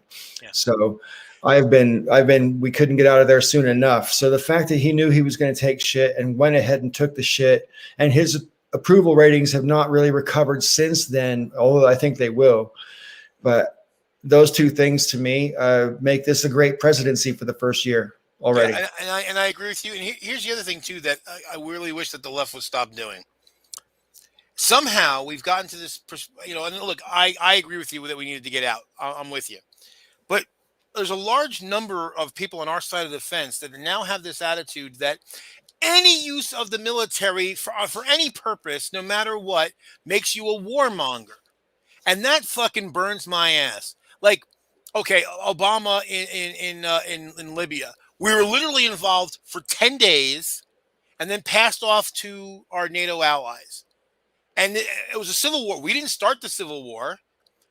People were, civilians were getting attacked and killed in large numbers. And we said, no, because our values say we're not on board with civilians getting slaughtered en masse. And so we said, yeah, the regime, we need a regime change. We've wanted a regime change there for 40 years. We went boom, boom, boom, and then walked away. We didn't invade the country. We didn't take it over. We didn't turn it into a puppet state. We didn't try to steal its oil. We helped the opposition forces defeat an oppressive regime. And then we left, and we were there for maybe it was 14 days. But that's not a warmonger. That a warmonger does not make. But we go down this fucking thing. And so there's people who hate Obama forever just on the back of Libya. And that's fucking ridiculous. I think the biggest sin militarily that Obama created was, or had his biggest sin that he was guilty of, was using drones for indiscriminate killing. And there is something to that. It's like you talk about all the time about that Star Trek episode where they, replaced war with the computer numbers, and then the people who are assigned to die have to go into the thing. And they made the death and they made the war, they made it clean and they made it bloodless, right? Well, I mean, we kind of have the equivalent today where it's drones, where we're not sending soldiers into harm's way. We're just sending machines to do the killing. And when that happens, there's mistakes. And the person who has that machine has no consequence of retaliation whatsoever, and they could be on the other side of the bloody planet.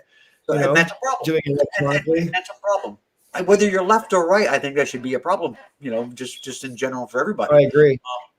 Because if you're going to commit to war, commit to the fucking war.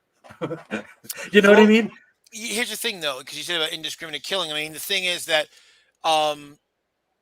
if we use just say conventional aircraft and drop bombs, that's even more indiscriminate, and it kills way more civilians.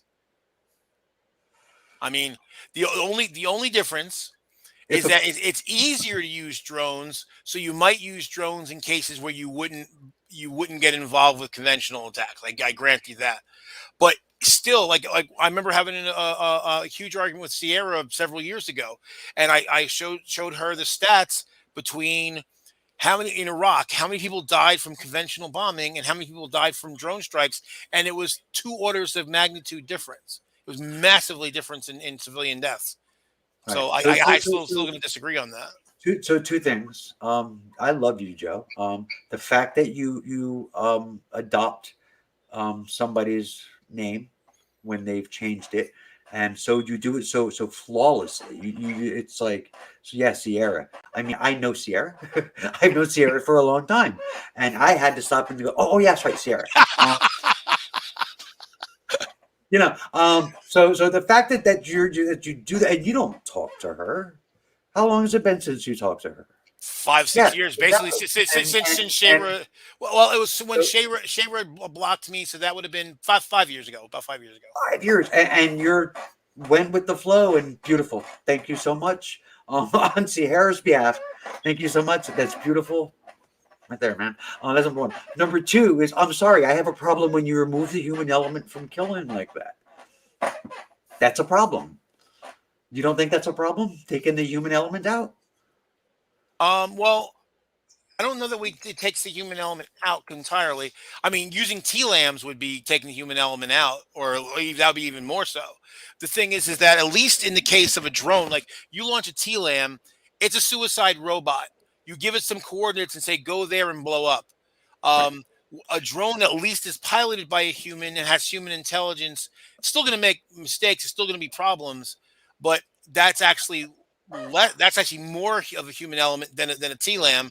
And Marcus, I got to correct you that drones generally fire Hellfire or Maverick missiles, and when they do drop bombs, they use laser guided bombs as opposed to free fall bombs. During Iraq, while we did drop a lot of laser guided bombs, we did also drop a lot of free fall bombs, and they have a higher percentage of going wide and killing civilians. So that's a fact. I'd like to discuss this comment from Deep Ashtray here. We need a draft, get the civilian population invested in bloodshed. I have such mixed feelings about that because I understand the logic of that perspective. And I also know that when we did have a draft, the people cared a hell of a lot more about whether or not they were marching to war or not than they do when the military is completely voluntary. So I do see a certain advantage to it. But I just remember when I was a kid, the Vietnam War was going on. And I honestly thought when I was 12 that when I turned 18, I'd get drafted and go to the war. And so I was really relieved and happy that, the war ended when I was 13. And I was even more happy when they stopped the draft just before I turned 18, because the idea of being drafted and sent away to go kill strangers was horrifying to me. Right. So I don't think part of me thinks the government shouldn't have the right to just say, hey, we're going to go make you kill people or potentially kill people. And we're going to put you in the line of fire as well. If that's not something you believe in for whatever reason. So I understand the logic of a voluntary military, but what Deep Ashtray mentioned is also true. If the people aren't invested, if the people that, Joe Biden made reference the other day to the 1% of American families who serve the military. And that's because it is true that some families have a military tradition. Mine does. I'm the only one in my family that didn't join the military. And, so anyway, yeah, that's the way it seems to turn out if you have a voluntary military. And I got no disrespect for anybody who puts on a uniform for the country at all whatsoever. But I know that I'm extremely reticent about the way the military is put to use in terms of its missions abroad. And Joe, with great respect, of course, there has to be like intervention in genocide is a given to me, of course, as an example, right? I think if we could have done something, for example, when Rwanda was going through its shit in 1995 or whatever year that was, I think that would have been great. But it was too late, too little, too late to do anything. You know, it'll happen in the space of a couple of nights. You know, and I'm digressing, but my point basically is, what do you guys? I'd like to hear your point of view about the pros and cons of a draft. I guess I would say I know like Al Sharpton is very big on they're having a draft. Charlie Rangel as well, because really it's true that who ends up fighting in the wars? Well, it's poor black dudes, and women now. It's poor white dudes. It's Appalachia, it's hillbillies, and then people with the families that are, like you said, the military tradition. It's I think it might have been Doug Stanhope, but it was definitely a comedian. But I'm not sure if it was Doug Stanhope or not. Said, he's saying, oh, the tagline is "America is at war." He's like, America's not at war. America's at the mall. You're right. It's so out of sight, out of mind for most Americans that maybe it would put it front and center because I know, like my friend Tony, he was in the active duty. He got out 6-7 months before Desert Storm. He came back. He was living in Pennsylvania. Now he joined the National Guard. So he actually, because he was a medic and he was airborne trained, he actually got recall orders that they were going to sign him to the 82nd Airborne, and he was going to go out to Iraq. But because he had joined the National Guard, his reserve contract is suspended. So he no longer belonged to the reserve, so he didn't have to go. But I remember like that feeling of dread of thinking, like, is what we are about to do worth Tony's life? And I think that a lot of people don't face that. Like you said, it's those families with the military traditions, and it's poor, a bunch of poor people. And then most of the rest of America does not ever have to face that. So it's very easy to commit to say, let's go over and bomb people or do whatever, because, no one we know is actually in peril. I mean, I think it's been, correct me if I'm wrong, Paul, you might know, since the revolution, since the inception of the United States, there's only been 16 years that we weren't involved militarily somewhere. Wow. I think it's 17, but yeah.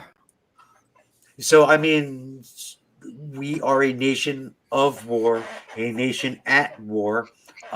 We've lost a couple, but the making of war, we're really good at. It's something that we excel. We know how to kill people up close, from a distance, from the sky, from wherever. We know how to kill people.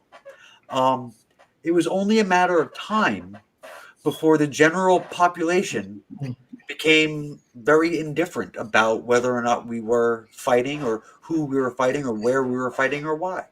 Most people are indifferent. They will absolutely say they're not, but the proof is in the pudding. I mean, yeah, America's not at war. America's at the mall. One thing that just occurred to me, sorry to interrupt, but one thing I was just thinking about, because we had a draft for a very long time, and then we got rid of it. And I wonder, did we lose? Not, and I'm not saying that it should necessarily be for the military, but not having some form of service to the country, whether it's civilian or military, did we lose a sense of responsibility to the nation and to one another, to our communities? I don't know. It's a good question. I just want to say that, I mean, with people refusing to get vaccinated and refusing to wear masks, with the threat of catching COVID everywhere, I can't really see how having a draft would fundamentally alter our war politics. It doesn't seem like actual threats actually phase people. Well, I mean. a lot of them don't believe it's an actual threat, though. Which is a big part of the problem. A lot of people don't believe anything. I mean, there's people that claim to be pro-life, right? But 20 kindergartners get shot, and they refuse to even look at gun laws. But that's my point. Is people are listening to talking heads, And if there's going to be a pro-war, lobby, then the talking heads are going to back it up. And I don't think having a draft would change that. So, Yeah, I don't know. I've never been in combat, and I have a lot to say about everything.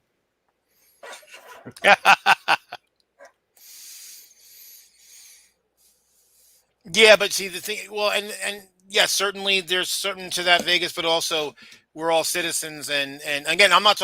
I've told you before, I am not down for adventurous bullshit, but I also I think that like if we would agree if we had gone into Darfur and actually stopped the genocide there, that would not have been adventurism. That would actually been using our military for something worthwhile.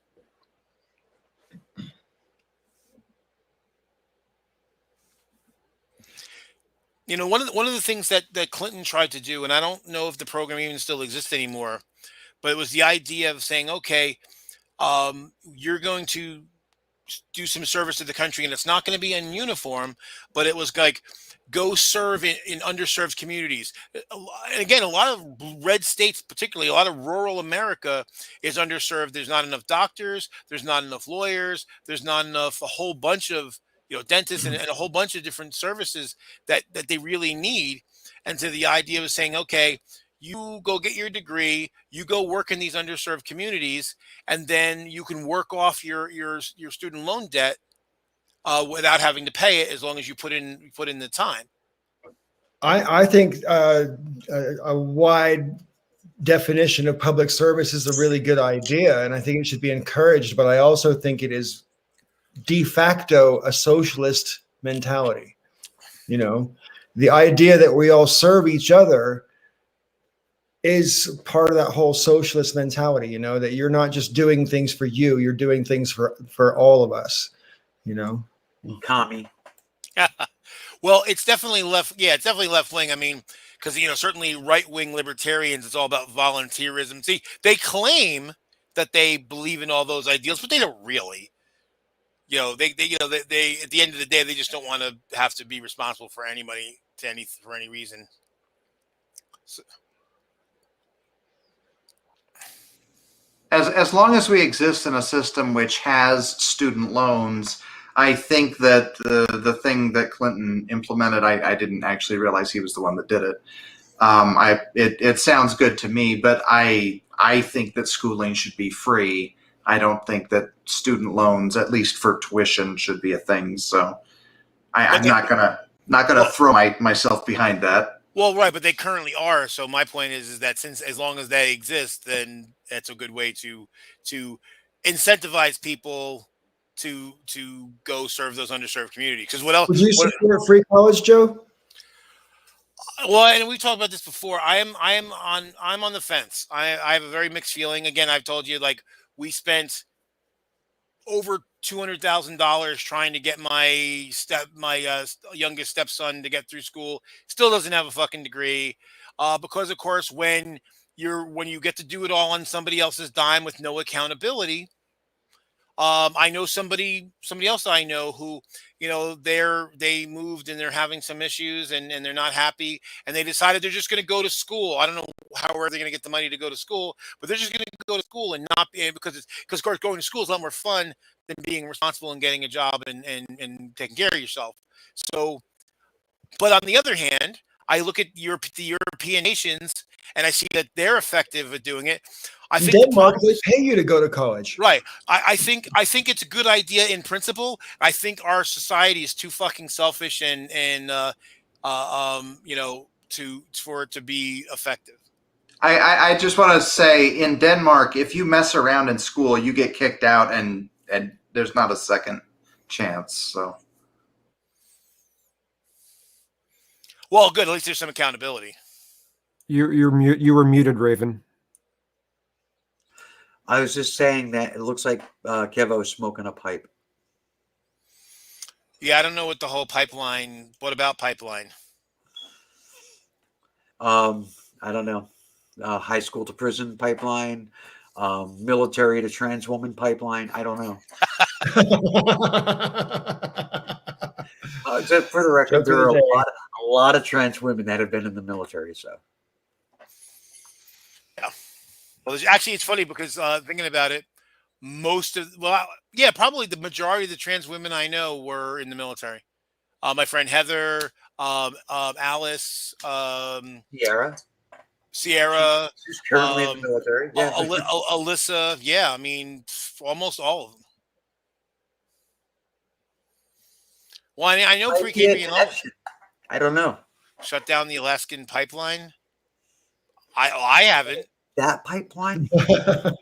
I didn't shut down any pipeline. I mean, now that said, I'm glad that the Keystone pipeline was shut down, because basically Too it was little, funny. too late though. It already started leaking. Oh, I know, but the thing about what got me about the Keystone pipeline is it's not even American oil; it's Canadian oil. So it wasn't like we were, other than maintaining the pipeline, it wasn't like we were going to be making big dollars off of it, or it But, certainly wasn't the going to help them. pipeline. It's Canadian oil that's going to a Canadian port in. No. It's going to Houston, and I know that for a fact because I actually worked on the Houston terminal project, on the front end of the design project for that. So I thought it was going to the Gulf of Mexico and it was going to be exported there, Right. for Canada. So it's basically a Canadian port on American soil. Well, it's not a Canadian port. It's actually, again, it's Houston. So it was going to go down to Houston. So it was Bosco was the name of the facility, and so Bosco was basically an American company, but yeah, they were basically handling the Canadians' oil for them, and it was going to be exported, and the Canadians were going to be making all the money minus whatever they paid us for the pipeline. That's not like this great deal. No, it's not. It's really not. I mean, basically, you have because basically the facility was going to have maybe 20 people working at it, and there was going to be 30 or 40 people working the entire length of the pipeline. Okay, so we're basically going through tribal lands for like 60 jobs. What to protect tribal interests and not have to worry about like those jobs and everything else and the Canadian oil that they can keep. We need to, and Vegas is going to like this. We need to go nuclear. I am so sick of like pussyfooting around with shit. I don't understand. We can have nuclear reactors up all over the country like now, and it'd be like, that's it. We're done. Middle East, go fuck yourselves. Canada, keep your oil. Venezuela, we don't care what you do. We don't need anybody. Yeah. Well, unfortunately, that the blame for that is largely on our side of the political fence. I know. Well, I mean, there's a fear there's fear of failures, and I mean, there have been some, so I kind of get that. But there's also, I think, the bigger fear is terrorism. And if you fly a plane into a nuclear power plant, you have a problem. But I still don't think the fear is all that justified. Well, and the thing about it is basically because we build our reactors in containment buildings, flying a plane into it's probably not going to create anywhere near the problem that a lot of people think. Well, I'm trying to understand. I would argue real quick. I would argue that power generation is vulnerable, whether it's nuclear or not. You know what I mean? It's something we depend on so much that, like Vegas and I had this long conversation about this, and we're basically in agreement with this. Vegas doesn't give as much, I think, credit to the fears as I do, but I still kind of think that they're really not justified. But I think that's why we're not going that way, is because of the fears about failures and about sabotage and terrorism. But I mean, it's like, we both agreed like solar will work. It'll work. Solar and wind will get us where we need to be. The problem is it's not going to get us to where we need to be fast enough. Right. Well, see, that's the thing. See, the problem is Vegas is operating under this misapprehension that it's either or. I'm like, it's a triad. So nuclear and solar and wind. And that's fine. And I think as solar and wind improves over time, we can reduce our use of nuclear energy and eventually phase that out. But what's great about nuclear is we can start using it now and like completely stop the progress that we're in as far as edging towards, total climate failure. We can just do it now. We can just do it. We can just do it. We can't put these nuclear stations in all 50 states because at least a dozen states are going to be underwater pretty soon. Well, well, They right, but don't need power. right, yeah. They're underwater. We don't need power there. But the thing, I'm still trying to understand what Precambrian lullaby is about. I'm with. And the thing is, I know. Well, that's why I'm wondering if this really is Precambrian lullaby or not, because he and I've always got along well. I don't know how I shut down the Alaskan pipeline is still operating, so I don't know how I shut it down. And yet you're also against it for good, because it's right. I think you're conflating the Alaskan pipeline and the Keystone pipeline. The Keystone pipeline is shut down, and that's good because, as you said, it's bad for the water and bad for tribal lands. So I don't know. You're mad at me for agreeing with you. I don't get it. I don't know what you're on Yeah, about. I actually was thinking before that the line of reasoning, or not even the reason, just the comments that are being made. I thought that was odd for a Precambrian lullaby. I hope it's him. I hope it's not somebody hacked his thing or is pretending to be him. But Yeah. Yeah, who knows? We get copycats a lot here, though, so you never know. I mean, it could. We'll find out tomorrow on Facebook, won't we? True. or tonight. Is it Curious in disguise?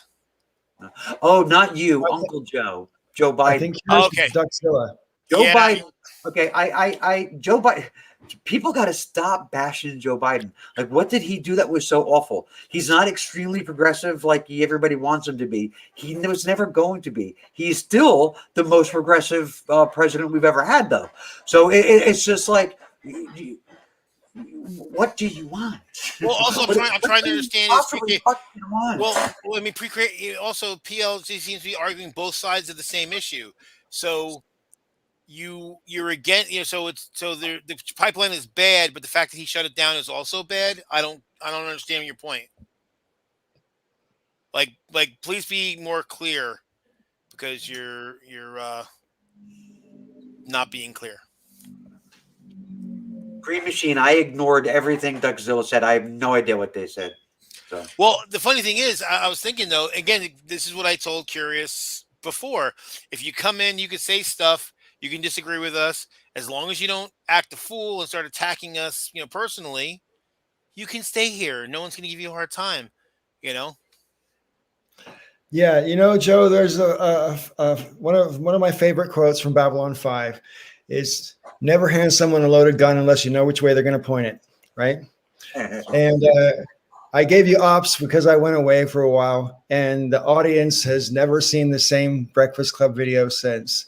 It's like, because you got the band hammer like boom, but I didn't know how to do it because I watched you do like 5-minute bands. Yeah. I didn't know you could do that. I thought you had to either kick someone out or not. I didn't realize you could like put someone in a naughty room. Yeah, and see, and that's my preference. It's saying, okay, it's a warning shot. Okay, you've been warned. This is a one and only warning. If you continue to be an asshole, you're going to be gone forever. But you can come back and behave and participate.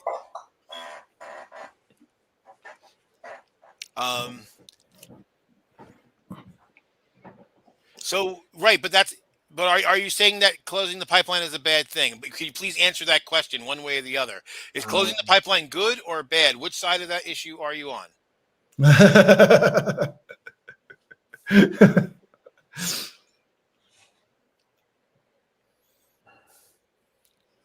So could you please elucidate what your actual position is? So yes, Joe Biden shut down the Keystone pipeline, not the Alaskan pipeline, the Keystone pipeline. Is that a good or a bad thing, or somewhere in the middle? Somewhere in between. I'd like to know. He said it's a good thing. Because I was saying about Joe Biden has done the payments for parents and also getting out of Afghanistan. He was including that as another thing that he approved of. Finally got some clarity here. Okay, that's good. Yes. So this doesn't make sense. So you're not Duckzilla, even though you're Duckzilla? I think he's trying to say he's not Curious, but by saying he's not Duckzilla when he's Duckzilla means it's Curious. Right. Right. Yeah, I mean that's because Curious is well.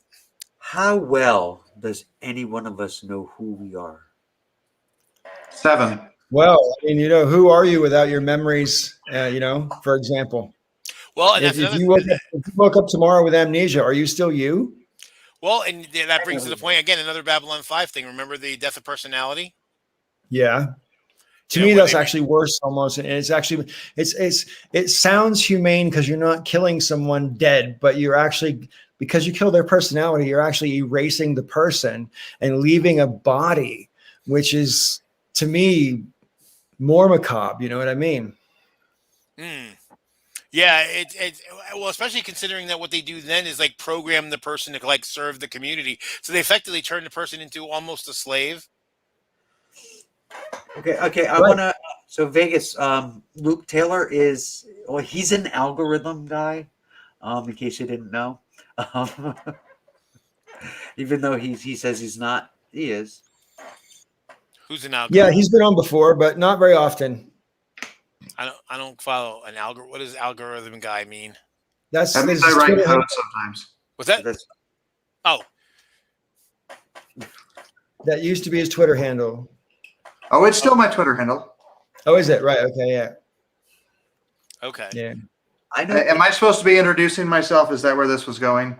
I guess so. Yeah. Why don't you tell us a little bit about yourself, since we have curiosity in the audience? Oh, this is so awkward now. Hi, I'm Luke Taylor. I really don't know what to say about myself. I used to make political videos about 10 years ago, and then I don't know, I just got sick of it or something. But a few people still know my name, so sometimes I show up. I definitely lean left. I'm kind of anti-authoritarian, though. Sometimes that gets on people's nerves, but what do I do? likes anime, right? You like anime? I do like anime, yes. In fact, I was just duped into buying $300 worth of figures for 2 shows I don't even watch, but I've been meaning to watch them, so maybe that'll help me. I was just having a conversation with a friend, actually a couple friends in the last couple of days about. I remember I missed the days in the '90s where like anime was this weird fringe thing, and there was like 10 people in North America that liked anime, and they were all considered weirdos. And now everyone does, and now I'm the weirdo because I don't like it. And like somebody tried to get me to justify why I didn't like it, and then accuse me of being racist. I'm like, no, I don't like most modern animation for that matter. But I mean, So you know, I'll tell you what, right?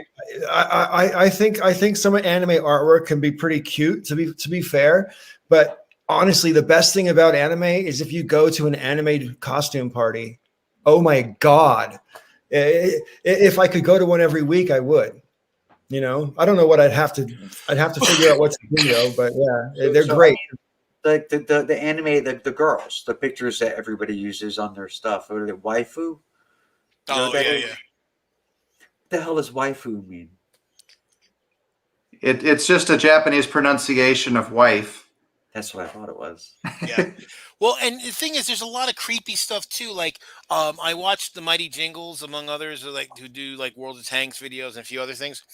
And he's into like, there's a thing called it's like Girls with Tanks or something like that, and they have these like teen girls in tanks, and it's kind of sexual, and they're really into it. And I'm like, this is fucking creepy. I'm in my 50s. I'm not gonna be looking at some like Japanese teen, And granted, it's all animated, but still, like getting all hot and bothered over animated teen girls is fucked up when you're in your 40s or 50s, and he's in his 40s, and I'm That's like, creepy. that's creepy, dude. It's creepy. Yeah. I mean, just the whole any animation of anything, and people are get like all turned on. I don't like any animation past like 1986. Yeah, but I mean, I like all kinds of animation, but I'm not gonna get hot and bothered by Bugs Bunny. There's just, it's animation. Well, it wasn't bugs that you were supposed to get hot and bothered over. So is it is it the element of when they started using computer enhancements to draw it that kind of turns you off after 86?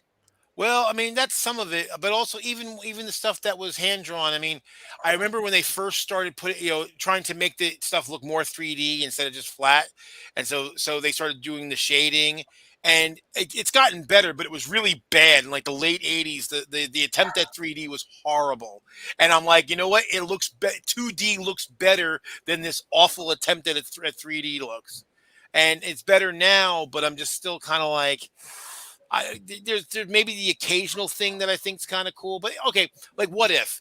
I like the new What If series that for Marvel. I like the episodes, the content of the episodes. I think the animation is shit. So, Green Machine. Yeah, I didn't get hot and bothered over Jessica Rabbit. I wanted to be Jessica Rabbit.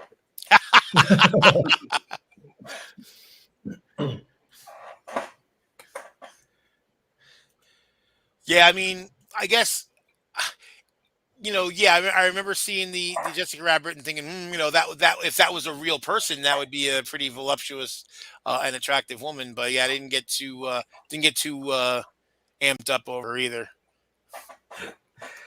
If Jessica Rabbit was a real person, people would be bitching about plastic surgery gone overboard. Yeah. Because real people aren't that shape. Yeah. There's someone who makes artwork out of, like it did it. The Homer Simpson one is really creepy, where they try to make it look they like real skin. It looks like real skin that makes it up. So Some of those are pretty cool. Yeah, and they have one of Jessica Rabbit.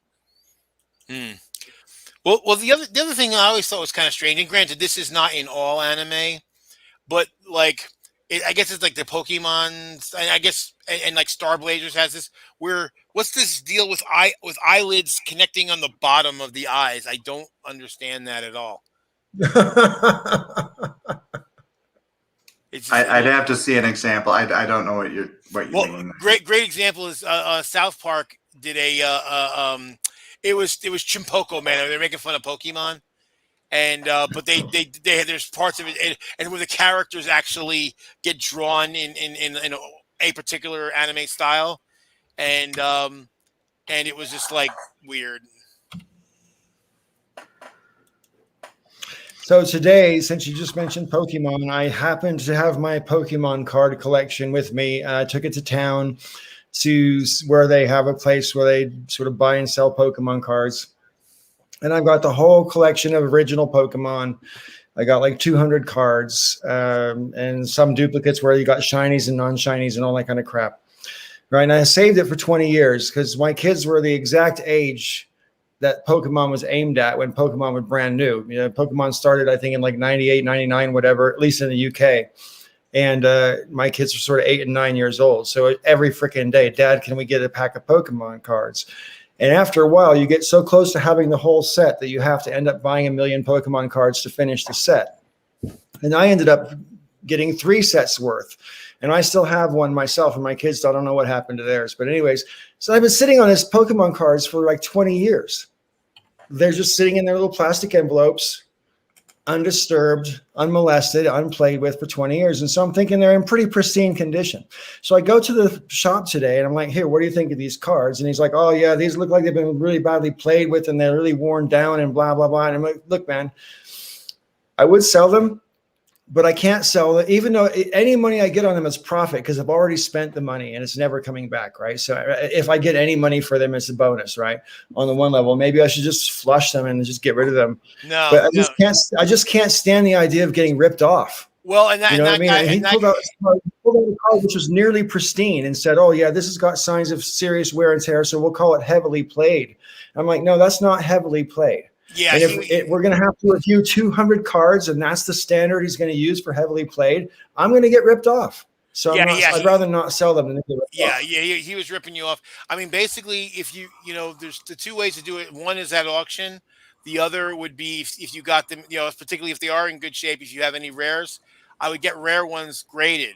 So there's professional grading organizations that they charge you whether it's good grade or not. So they're not incentivized to lie. And they also have a reputation to go under. So so I would look up the cards individually, see if any of them are particularly valuable, and get them graded, and then this way you don't have to deal with fuckers like that. 'Cause that guy's clearly, if you take showing him a card that's nearly pristine and he's talking it down like that, he's trying to take you. He's like, he's got a hard on. He's like, If a card is heavily played by the description, right, it should have like frayed sides and stuff, and maybe some scratches in the paintwork on the front or the back. There's none of that stuff. You know what I mean? I mean, maybe the cards look like they've been handled. I don't know, but they've been in those plastic envelopes for 20 years, and most of them went straight from the packet into the envelope. So I know the vast majority of them are pristine. Right. Although maybe some of them have curved a little bit over time, just from being sat around, for 20 years. And usually the curve is usually does not diminish value that much. Basically fading, and if it was tucked away so it wasn't facing the light, so there won't be any yellowing or right. There's none of that. They're brand new. Yeah, that guy's full of crap. And basically, you're right. It's going to be dog ears. There's going to be frayed corners. There's going to be frayed edges. Now, Right. I don't know about in Pokemon. I know in baseball cards, if the card is cut off center, that can decrease the value by 10-15%. But that's it. It's not going to make it, heavily played. It's not going to be, because heavily played, that's like fair to very good condition, which is basically like, he's just trying to basically, try to get it for nothing. So, Deep Ashtray, gay almost anything. But gay manga is actually really big with young women in the United States too, though.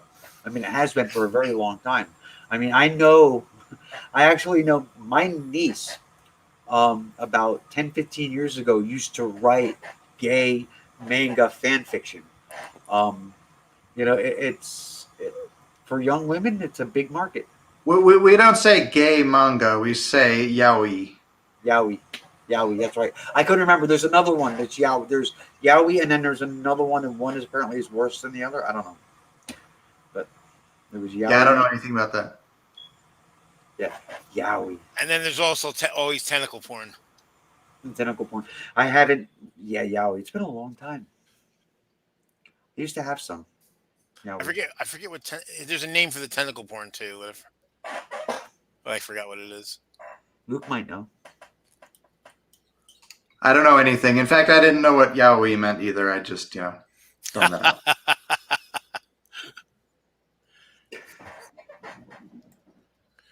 I'm looking it up right now. No, not Yahweh. It's YAOI. Yes. Oh, wait. I wasn't sure if I remembered it right. It's been a long time.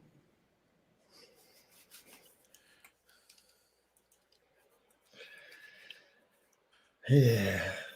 Good old Yahweh. Yahweh. I think if there was a God, Yahweh would actually be kind of a cool name. It sounds like something you say when you're really excited. Yahweh. Well, one thing I think is kind of funny is that both the name Yahweh and Jehovah are actually based on the same word. Right. It's just whether you're using the Hebrew approach or the Greek approach. About Yahoo! Yahweh.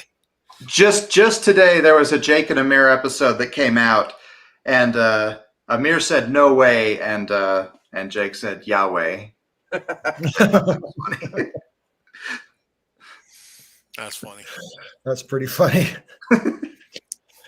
So like I want to if for anybody who's on the show or watching the show, I'm going to be driving out to Chicago starting next week, late next week, and I'll be arriving in Chicago the weekend of the 24th, and then driving back. So if anybody is on the path between New Jersey and Chicago, or central New Jersey and Chicago, and you want to get a visit from me, let me know. I'll try to work you in. Nice. Crom. Are you driving out there, Joe? Yeah. Next time I go to St. Louis, I'm driving as well. I'm not getting back on a plane for a while. Well, my original plan was actually to go up through Buffalo to Toronto and then across to Detroit and that way. So I was going to see Christine and I was going to see Nellie and Andrew, but they're letting Americans in for non-essential travel now. but you have to, in addition to having your vaccination records, you have to take a PCR test within 72 hours of when you arrive. And since I'm not going directly there, because I'm not flying and I'm driving, so I wouldn't even be getting there till the third day. So I would have to like take the test like hours before I left, not knowing if they were going to let me in at the other end. And after agonizing it over it for about a month, I finally said fuck it and just changed my route.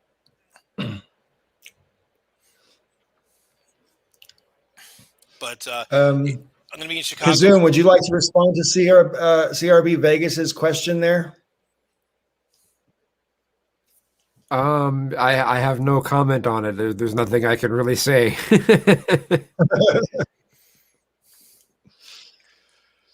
I looked it up and I'm not finding the name. I knew a name for, there was like a specific name for that tentacle stuff, but I'm not finding it now. Duxilla comments that Chicago is a great city. He'd love to visit again sometime. One of the best American cities. I was born in Chicago, but I've only really visited there once as an adult, and that was only for a few hours. It was pretty cool, though. Yeah. The Blues Festival was going on at the time, so there was like 300,000 people in the Lakeshore Park. It was pretty cool. Oh, nice. Yeah, the main reason why I was going in the first place is that it's the Women of Color Beyond Belief convention, which I was supposed to go to the last 2 years, actually, and for a variety. Well, last year they canceled, and the year before that I had to cancel. But so I decided, because I have an uncle that lives there, who I've only met in person once, and I've got friends that live out there, and I decided, just like I did in 2019, to kind of make a whole event of it to try to see a lot of people. So I've got friends from college that I haven't seen in a long time, and I got gaming buddies that I haven't seen in a long time, and my relatives and the convention. So it's and then along the route out and the route back. So I've got it pretty well stocked. I'll probably end up seeing like 25, 30 people, not counting the convention. Yeah, Vegas says, Joe, come to Colorado, man. I will at some point, because the thing is, for Colorado, I'm gonna have to fly, and so but yeah, I want to see you. I want to see Paul. I want to see AOD. So yeah, there's definitely a Colorado trip in my future. Yeah, Sister Danger was saying some months ago that sometime next year we should try to arrange some kind of meetup. And I think we agreed at the time that the Grand Canyon might be a place to meet up. I can't remember. But yeah, we should meet up sometime, like as many Breakfast Clubbers as possible. I might even allow myself to get drunk, which is like a once in a decade event. So yeah, it's been a while since I've done that as well. Kazum, are you much of a drinker? Not really that much of one. Especially after when I was at my heaviest, I was experiencing fatty liver, and when I lost weight, most of that went away. But I try to be kind of careful. I do drink once in a while, but it's maybe if I average it out, it's like once a month. So. Yeah, I was with my second wife for 7 years before she ever saw me drunk. So I don't get drunk very often. I'll drink, but I don't let myself get drunk. Yeah. Peach and I, our first night, the day our relationship started, the moment our relationship started, I was plastered. Yeah. I don't know if I said this on the Breakfast Club before or not, but I amused one time at how much fewer human beings there would be on Earth if there was no alcohol. Oh yeah, God, yeah. Because a lot of people get drunk and fucking and get pregnant unintentionally, So. Yeah, I'm just looking over the list of people that I'm seeing, and the end of my trip, I'll be stopping by to Steve Shives, and then the day after that, Rational Warrior, Landon Taylor, I'll be seeing him, and so that'll be cool. That's like the cap of my trip there. Well, one of my friends from college, he has a brew pub now, and they just won an award at the Great American Beer Fest. So, so I'll be stopping into his pub to check it out and try some good beer. Yeah, that's cool. I wish I could get out and around more. It's I do travel a lot, as you guys know, but because lately, I mean, we're back to driving at least for the short term. Because I mean, I know I should feel bulletproof because I've been double vaccinated and I've had COVID, so I should feel like I'm afraid of nothing, and I will, I'll still go like to outdoor events and outdoor dining and stuff like that. But I'm not too many fools acting too foolishly at the moment and spreading it around. And even if I didn't get sick, the idea of possibly passing it on to someone is, to me, almost more terrifying than getting sick. Is getting someone else ill and maybe them getting badly injured or dead from my careless behavior. I just couldn't stand that.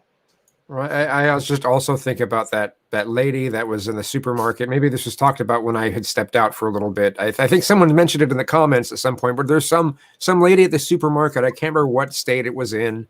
And she's caught on film saying, just at a woman and her daughter, coughing on her, calling them sheep, calling them just all, man, if there's ever someone that like should have probably been punched in the face, it was her. I'm sorry for saying something like that, but it's just, if you see it, it's just revolting, absolutely revolting. She got fired. Like she got identified and fired. See, that's what gets me about people that do stupid shit anymore. It's like, you're being recorded, you're being recorded, and the internet is fucking relentless. They will figure out who you are. Yeah. You will be identified, and you will most likely be sanctioned. Well, like there was the one that happened at the Short Hills Mall, which is close to where I live. This was the one who was screaming and like pretending to faint because and running at this black woman who was recording her and saying, get away from me, as she runs toward the woman. Well, they identified her within hours, and and I don't know if she got fired or not, but she's basically facing charges now, and it's just like, I don't get it. This is what's going to happen, but you're so brazen, and you think you're above it, and you're not. I don't know that people necessarily think that they're above it, but especially among cluster B personality disorders, rage can really take over any sort of impulse control or long-term thinking. Well, the funny thing is, though, the woman that Kazum was talking about wasn't even like angry. She was just defiant and being an asshole. And she was smiling through most of it. Yeah. Oh, you're just such sheep. and she's chasing these people around the store. What I find most aggravating about these people's attitude when they call other people sheep is that they're being sheep. They're just bleeding to their little Miss Muppet who sat in the tough alternative media. Yeah, they're being sheep for a different Piper, basically. Yeah, I mean it's just like a lot of people who think that they are non-conformist because they ride a motorcycle, and I find the motorcycle crowd to be one of the most conformist groups that exists. If you don't fit into their aesthetic, you're not with them. They have the same haircut, the same beard, the same clothing, and you all have to have a Harley, so otherwise you're a communist. And it has to be a loud Harley. You have to have it. Yeah. If you have one of the ones and you have it all quiet and it runs all nice, then that's looked down on, right? Oh yeah. Oh, and also I'm gonna share for you there, Vegas. Actually, the evidence suggests that Deep was correct, that property crime did go down post decriminalization. So there's the stuff. Read it as you will. You can draw your own conclusions, but at least there's a correlation. So I'm not going to say it's causation, but there's a correlation between decriminalization and a drop in crime. Well, also when we crack down on drugs, violent crime seems to go up too. At some point, I think it's reasonable to infer that there's a causal relationship. Oh, I agree with you. I mean, I'm just saying in case anybody in the audience was going to be, well, that's just correlation. You can't make a, like, well, I'm not going to say it, but yeah, you're right. You are totally right. Well, think about it. If people are, well, like you said, cracking down is a big part of it because they said obviously arrests for marijuana related crimes goes way down. So that's right off the bat. And then, but just the fact that when people are like, because and actually marijuana use has gone up in Colorado because after decriminalization. So yeah, when people are chill. Yeah, they're not interested. Maybe if they're really bad, they'll rip something off because they want to go buy more pot or buy munchies or something. But that's about it. Here in Boulder, there's more dispensaries than churches. That's the way it should be. And you figure stoned people are generally not getting into fist fights or shooting each other or.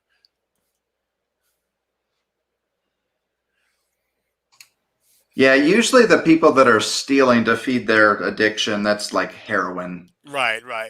Switzerland identified that, and they rolled out a free heroin program for addicts. They were actually a little bit surprised when usage went down after that. That was counterintuitive to some people. Yeah. Well, I mean, this is part of the problem. I was having that conversation with Vegas earlier, and I had to go do other things, so we didn't get to continue it. But the biggest problem that I think the left has, well, it's not the only one, but it's a big problem, is that right wing thinking, even though it's very often wrong, is intuitive.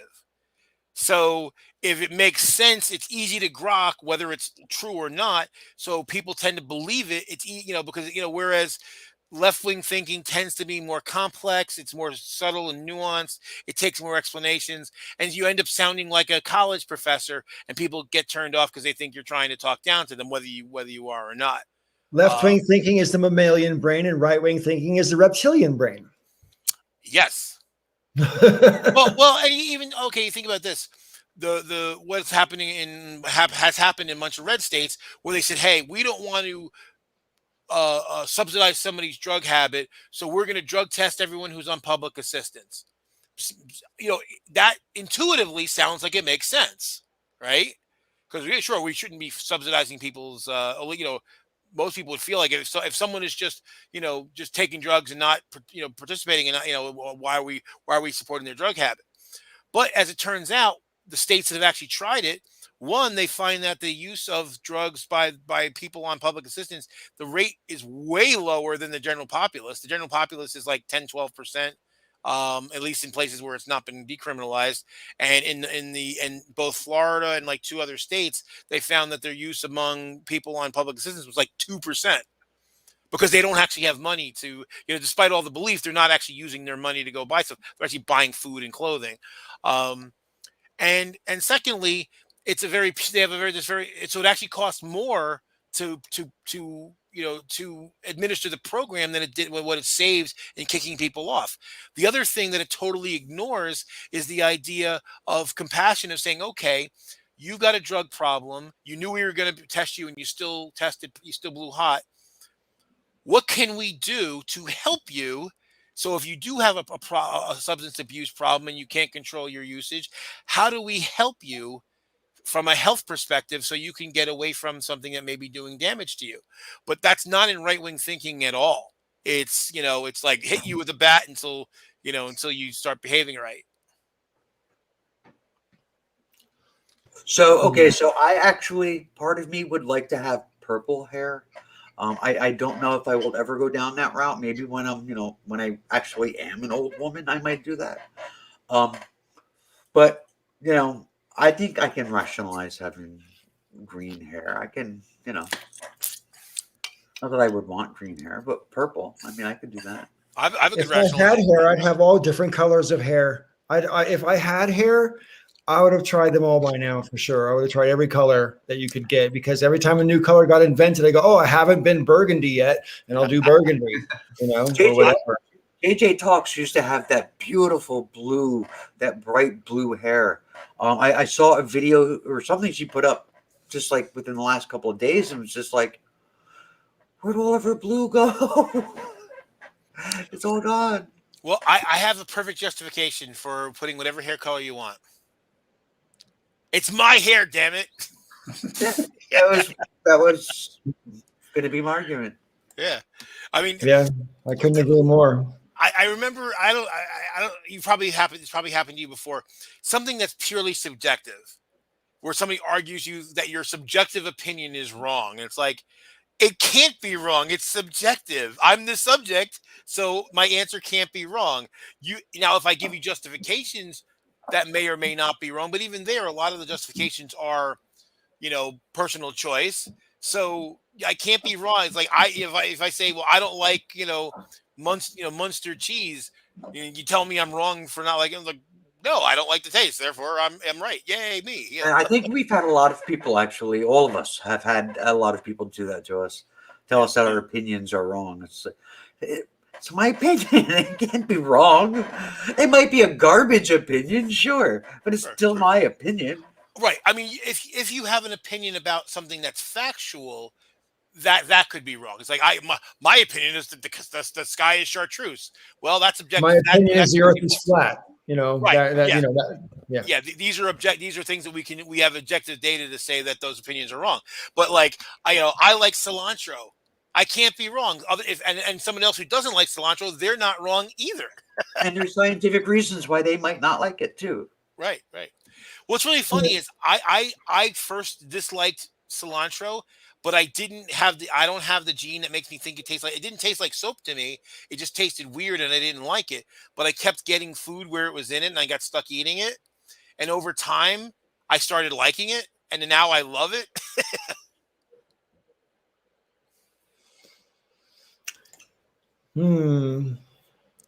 Yeah, there's no accounting for taste, and nobody's taste, when it comes to taste especially, nobody's taste can be wrong. And that's not just about food, that's about sense of humor and everything else. I mean, I have a pretty dark sense of humor and also a little bit of an oblique sense of humor. It's a bit sublime. Half the time people don't know I'm joking. That's why I have very few friends. Thanks y'all for being here, by the way. Well, you reminded me, speaking of dark humor, one of my favorite, it may be my actual favorite SNL sketch of all time. It was the most evil invention in the world.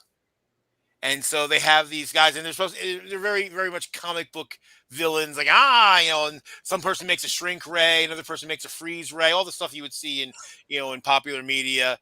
And then The Rock plays the third guy who comes up, and he's like, and for the contest, I built a child molesting robot. And of course, it's like, holy shit, But of course, it's not joking about molestation. The point is making fun of the inane and bullshit things that we consider evil. Because at one point he's like, Benito Mussolini fed people castor oil till they literally died of diarrhea. It's like, that's got to be the goalpost, right? I mean, Right. I mean, yeah, if you say, I invented this ray gun and it melts people's skin, but they don't die. And then the next guy goes, I invent this ray gun that makes people explode one molecule at a time. And the next guy goes, I invented this thing that makes people molest children. For people to be outraged about that, but not the first two things, I think is the joke, right? I mean, basically that's it. Well, no, it's actually the opposite, because basically, the freeze ray makes, basically freezes things in ice, and the shrink ray makes things really little. And it's like, but those are kind of trite things. Whereas obviously, molesting children is a heinous thing. And they're all shocked because here they are. It's supposed to be the most evil invention in the world. And he's like, So he's like, well, so I suppose I win, right? Yeah. It's like, well, of course, against the freeze ray and the shrink ray. So I think I win with an actual evil invention. Can I change the subject? Sure. Can I? Okay. A minor announcement, I guess, for those of you, because not everybody knows, I guess, and not everybody follows both of my Facebook accounts. I submitted the paperwork earlier in the week to legally change my name to Raven. Wow, cool. So it was weird because I was like afraid of going. I actually had put it off already. And Peach was working at home, but she was working, so I was like searching for somebody to go with me, and I wasn't finding anybody. So I was thinking maybe I just won't go. And Peach was just like, "Yeah, I can get out of doing work, and I can come with you." So, yeah, we went to the courthouse and dropped off the paperwork. It was actually the same friend who helped me out with the extensions. Um, also, was able to help me out with this too. So it was really cool. So thank you, person, whoever you are out there. I've got to change my name as well, and it's really frustrating because I'm not going to say on this channel what my real name is, right? But I was born with the name that you and you all know me with from Facebook, right? And I still have that name now, obviously, but in the interim, I've changed my name 5 times, right? Really? And that has made, when I first moved back to America from Britain, that made things really, really difficult. Everything was difficult because I had to have this massive, huge paper trail of name changes, which I didn't have all the pieces of, and it's awful. So, I mean, Raven, obviously you have a perfectly legitimate reason for changing your name, but I wouldn't recommend getting in the habit of it. Because it's if you do it more than once, it's really, really, really, people start to question, as well, why did you keep changing your name? What you criminal Paul, record or something. Paul on Facebook, is that not your current name? That is my current name. It's also the name I was born with, but I've had three or four different names in between then.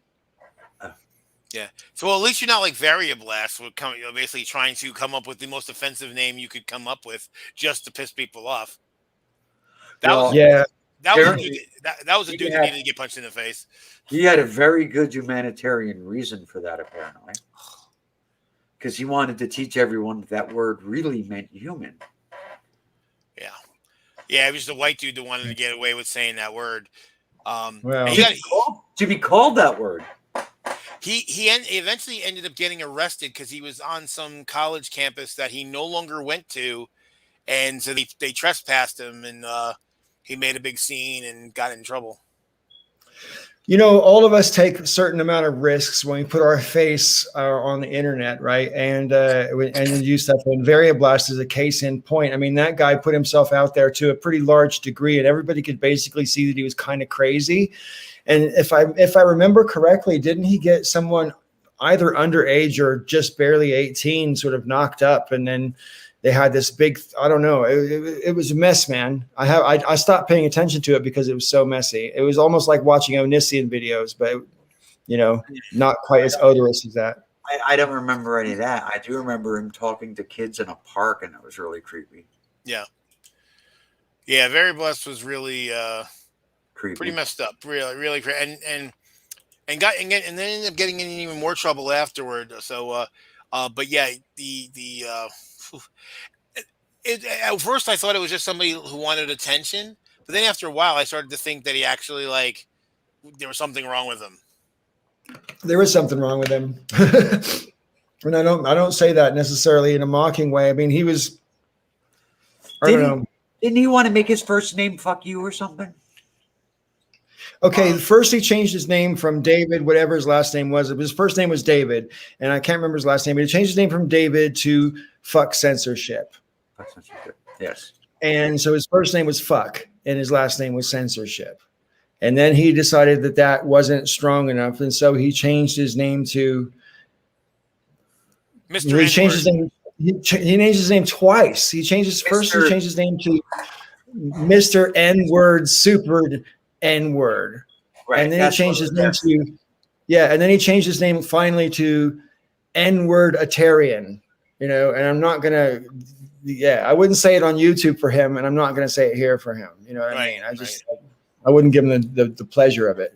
David Hughes was it? Okay. Yeah, we're talking about Variablast. He was a YouTuber who's kind of crazy, and he had a lot of strange ideas about censorship and about what his name is or should be. He had a great big fish tattooed on his face. He's a very strange guy. Apparently, I found a Twitter handle that goes back to 2014 that's at Variablast.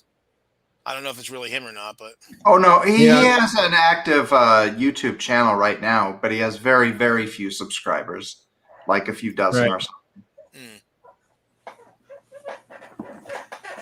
Yeah. Well, I mean, he never liked me very much, that's for sure, but I didn't really care. yeah. Oh, he actually got on Howard Stern at some point. Oh my God, what a fucking freak! Wow. Yes. Very Yeah, a blast. Yeah. But you know the yeah, I he didn't like me either, and it was, but the feeling was mutual. So Yeah. I mean, he suckered a lot of us into addressing him, though, and that was the thing that, like, in retrospect, I'm like, fuck. I mean, you know, we made that video. I don't know if you remember the video, Paul, but you know, I made this big giant collaboration video with people addressing him, telling him why he was wrong. I remember the collaboration video, but I don't specifically remember your part of it. Yeah, I remember that happening though, and I think I was invited to be on it, and I didn't want to get involved because I Very blessed. I just didn't want to elevate the whole thing, Yeah. And that's what I'm saying, and that's what we did, unfortunately. Yeah. Well, Yeah. the thing about it is, this idea of you can disarm the word by reclaiming it or using it or whatever. I have always been dubious of that, and the fact of the matter is that even people who like, just say black people who use it among one another, if a white guy were to say that to them in anger, they're still going to be angry. So that tells me that it didn't disarm shit. Right. It's just, to me, I find it as a bit of mental colonialism, and I don't like it. There was one dude. It's an interesting way to look at it. Mental colonialism. I like that. Yeah. There was one dude that I used to know. His name was Gus, and I don't remember what his handle was, but anyway, he used to hang out with me and Chris Mowdy and a few other people. And one day he used that word, and I was like, dude, don't fucking say that word in front of me.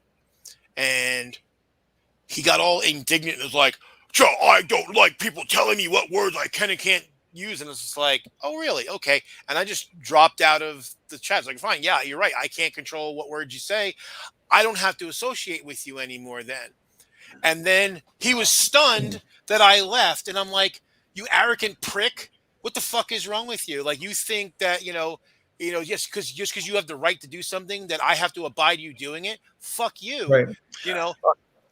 I actually have a philosophical agreement with there. No one should be able to tell me that I can't say whatever it is. I philosophically agree with that point of view. And I also think there's just having the right to say something doesn't mean it's ever right to say it. Right. My whole thing, as you guys know, I'm a bit of a hippie, and nobody's perfect, of course, but generally speaking, I don't want to do anything that's going to hurt someone else, generally speaking. And so to me, it's just really easy. If that word might hurt someone else, I'm not going to say it. Boom. Right. So Shock of God, I remember Shock of God. I remember him.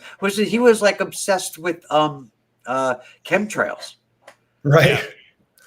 Yeah, and also he kept asking that ridiculously formed question. He wanted evidence that atheism was true and correct. I'm like, well, yeah, that makes no sense. Atheism is not a doctrine, so it can't be true or wrong. Right or wrong. It's just a position, and it's kind of like saying like that we need proof and evidence to not believe in Santa Claus.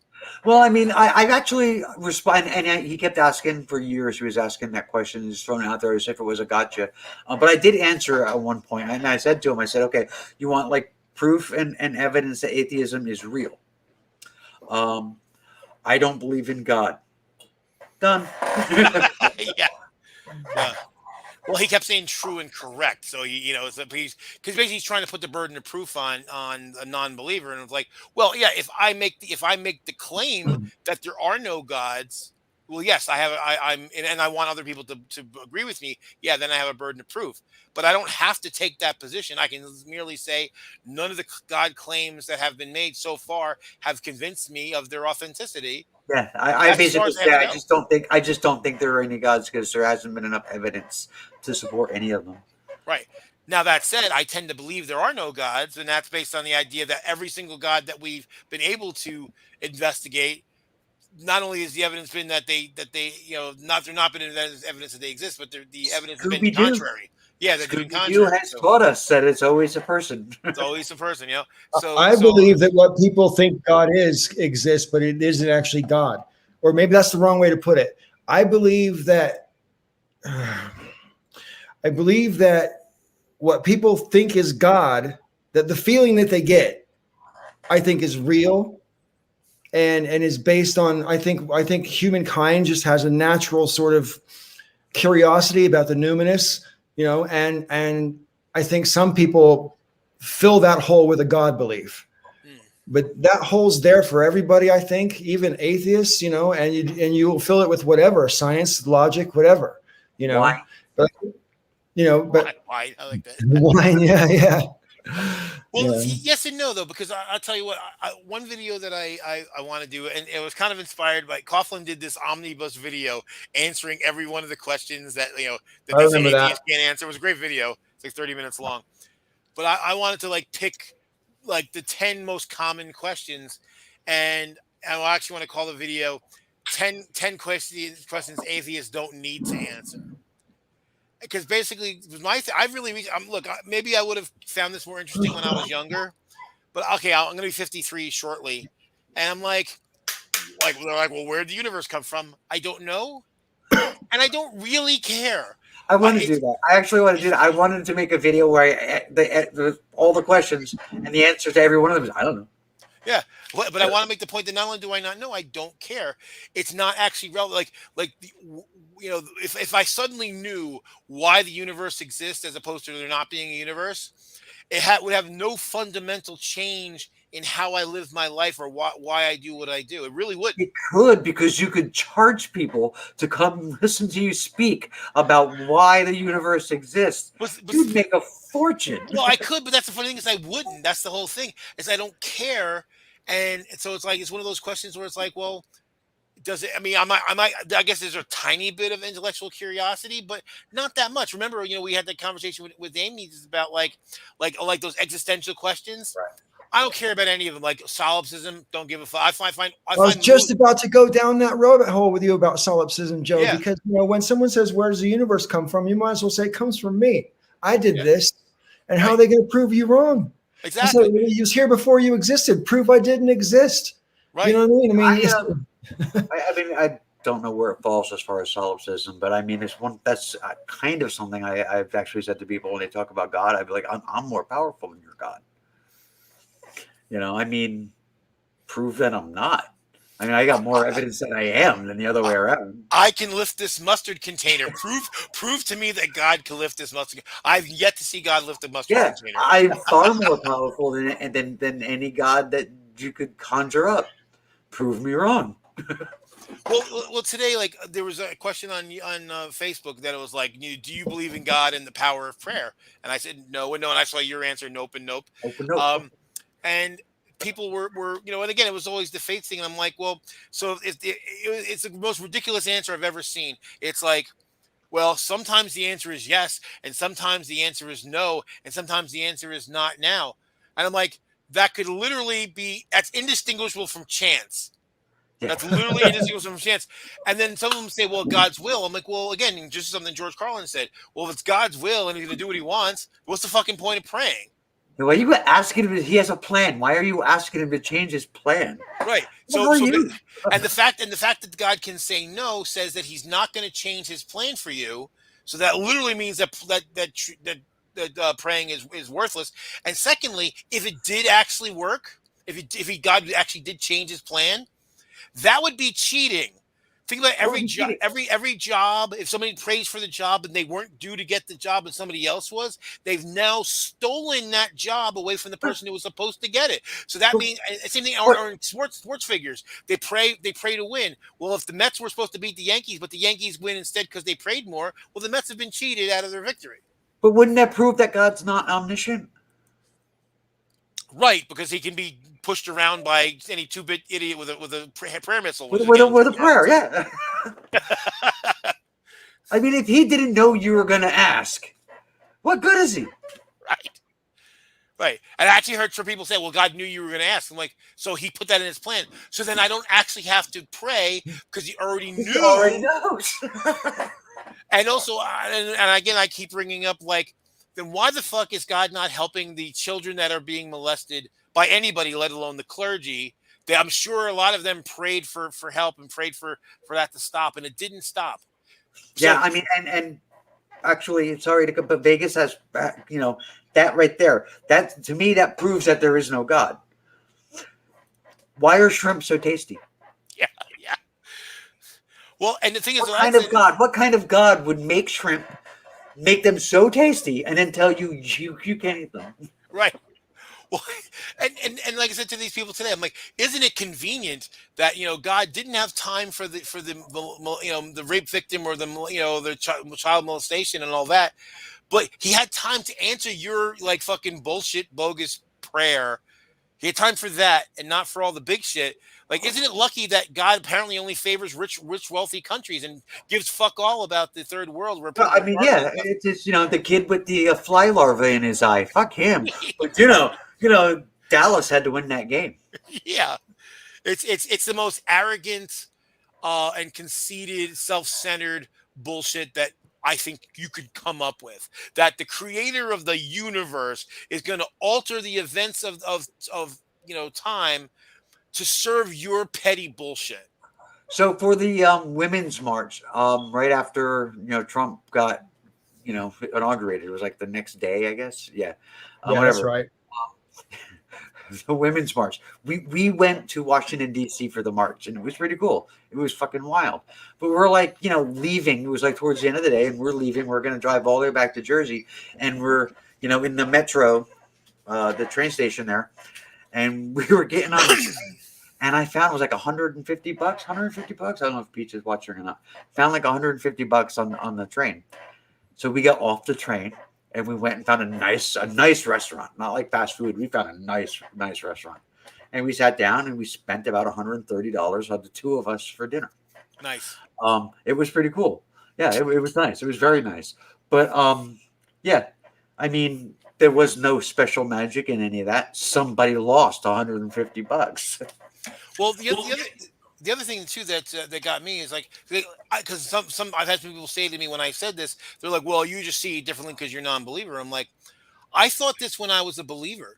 Like, I never in my life, I never ever prayed for God to change things for me because I thought that was so arrogant. I thought, like, wow, that's something that God would actually like get back at me for. Like, how dare I, demand something? yeah. So if I Then ever if God ain't working for you, what's the point of believing? well, I mean, no, if but the God's thing is, doing stuff for you.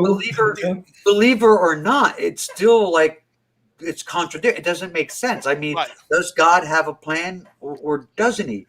Does he know me and love me and know what I need? Or do I have to tell him?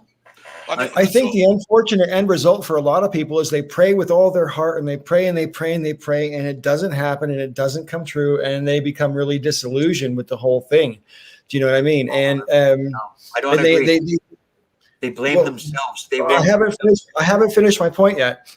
Okay. It's like people who buy into this whole thing that this is going to work, and then it doesn't, and they then take the failure on themselves. Oh, I must not be good enough for God to answer my prayer.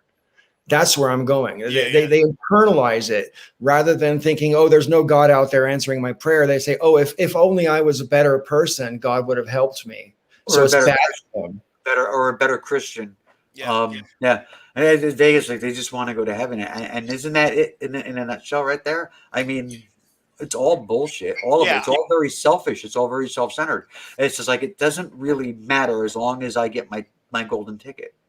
Well, it's just like Tracy Harris posted this thing the other day about people who, like, somebody she knows who's an atheist and they're having some difficulties, and they said, please don't tell me you're going to pray for me because I don't want to hear it. And then somebody came along and said, well, I'm going to pray for you, I just won't tell you, which of course they just told the person anyway.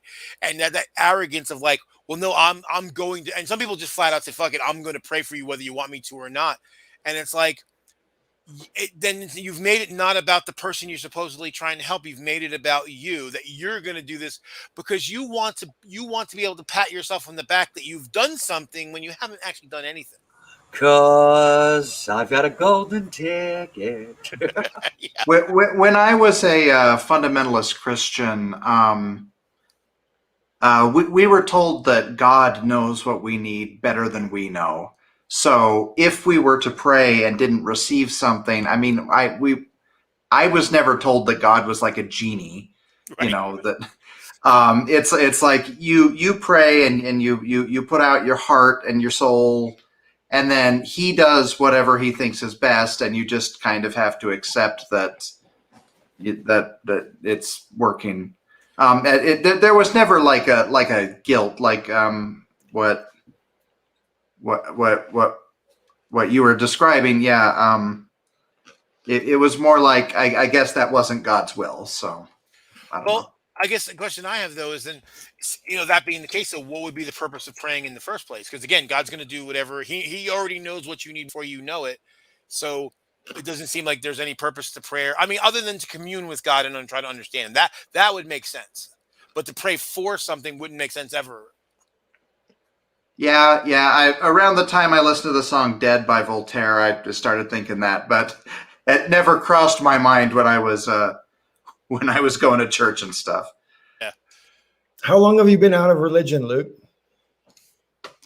I'm a little bit embarrassed to admit this, but I actually went to university believing like some creationist rhetoric. It wasn't until I started talking to some of my roommates that I started deviating from that, because I'd been told my whole life that all the answers were already answered, and so I didn't need to think about it, and I could think about other stuff. You know Das American Atheist, right, James? He No. was homeschooled, and he went through his entire, schooling and his young adulthood, being a creationist, totally believing. He was like totally there. And I found something interesting on YouTube is a lot of the atheists in the Great Debate community were fairly recently believers. And they were some of the most well thought out videos and some of the loudest videos. I can say that I was like recently, even when I started on YouTube, 10 years ago, it still wasn't like a recent believer. But James, absolutely. Well, in part because if you've actually were there and you actually know the arguments, and then now you've been unconvinced, you become unconvinced of them, or you know how to defeat them because you did in your own head, right?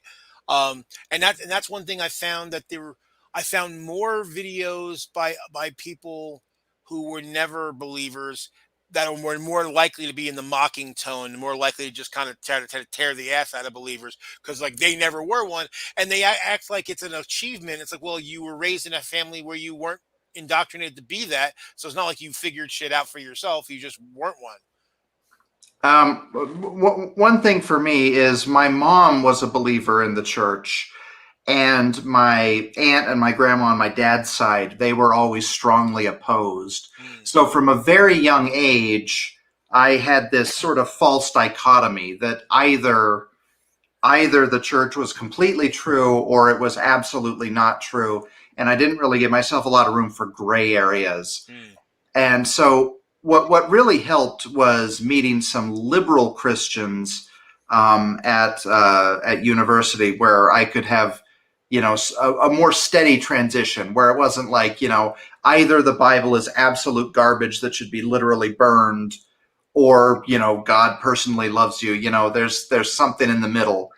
And yeah, it didn't take very long before I started thinking about it before my position changed. I was young. I don't remember how old I was. I was young. There used to be a place. Well, Joe, you might have heard of this place, Joe. I mean, there was a place that was actually even shown in The Sopranos. There was a place called Fountains of Wayne, in Wayne, New Jersey, and every Christmas they had a walkthrough of little animatronic guys, right? And you would throw pennies at it, and they would take the pennies, and it would all be donated to the poor people in Patterson. And the thing was pretty famous. I mean, there's a band named after it, Fountains of Wayne. But it's long gone now. But I was a kid and I went through there, and at the end they hand out like Gideon Bibles, and that was the first time I actually read the Bible. And I remember reading it and thinking, "This is fucking nuts. This, See, I was this makes no sense." I was raised Catholic though, so the problem is that you're not encouraged to read the Bible. You're encouraged to go to church and listen to what the priest tells you that the Bible says. My mom's Um, Catholic. yeah, and My father's Presbyterian, and he actually used to carry a Bible with him. So yeah. so I just a slight diversion here, just because before when Luke said heart and soul, because of course that expression gets used a lot. There's a great Mitchell and Webb sketch. It's called Talent Dredge, and it's making fun of all the talent shows and you know these people that always get out there and they'll say that I put my heart and my soul into it, and she keeps saying the expression. So now my wife and I, anytime we hear anyone use that expression, we think of that sketch because it's so I've linked it in the chat. So if you get a chance when if you're not doing anything, watch that sketch. If you like Mitchell and Webb, or if you haven't never heard of them, I think you'll appreciate it. It's funny as hell. I'll have to bookmark it or I'll forget if I don't do it like right now. So, and it goes after the idea because you know whenever I don't watch those shows, but I've seen clips, and you always get these people who are really not good, but they think they're good. Some friends of theirs convince them that they're actually good, and they go off and put off a horrible performance. And so Robert Webb plays the presenter, and the way he interacts with the would-be singer is fucking hysterical. Hey, friends, I'm going to split it 4 hours. I'm not sure if you want to carry on or if you want to end the show and have an after show or whatever, but I really got to get going at the top of the hour here. So which way do you want to play it? I'm probably going to drop 2 because I've been up late the last several days, and I need to get like proper sleep because I got my trip coming up. I also think I'm developing a blood clot in my left leg, so I've been sitting with it up and I notice if I keep it up the pain goes away, but if I've been sitting like yesterday, I was sitting in front of my computer all day, and I thought it had gone away and it came back hard, so I'm actually gonna go to the doctor tomorrow and is it like DVT? I'm possibly, so I want to, especially before my trip, because I'm going to be in the car for right driving. I've got like the round trip is going to be about 32 hours over the course of 2 weeks, so I can't afford to have that break loose when I'm in the middle of driving. Damn right. Well, best of luck with that, man. Yeah, really cool. Okay, well, I guess I'll say thank you to everybody in the audience for being such amiable chatters. I don't think we had any sort of like major dickishness in the chat at all, which is the first. It only took 18 months. So you just had to start banning people. People got the hint after a while. Yeah, yeah. Well, whatever works, man. That's as far as I'm concerned. All right, so I'll see you guys in the after show. And thank you, everybody. Say goodbye to the people on the side there. Bye, people on the side. You got to do the whole Brady Bunch wave.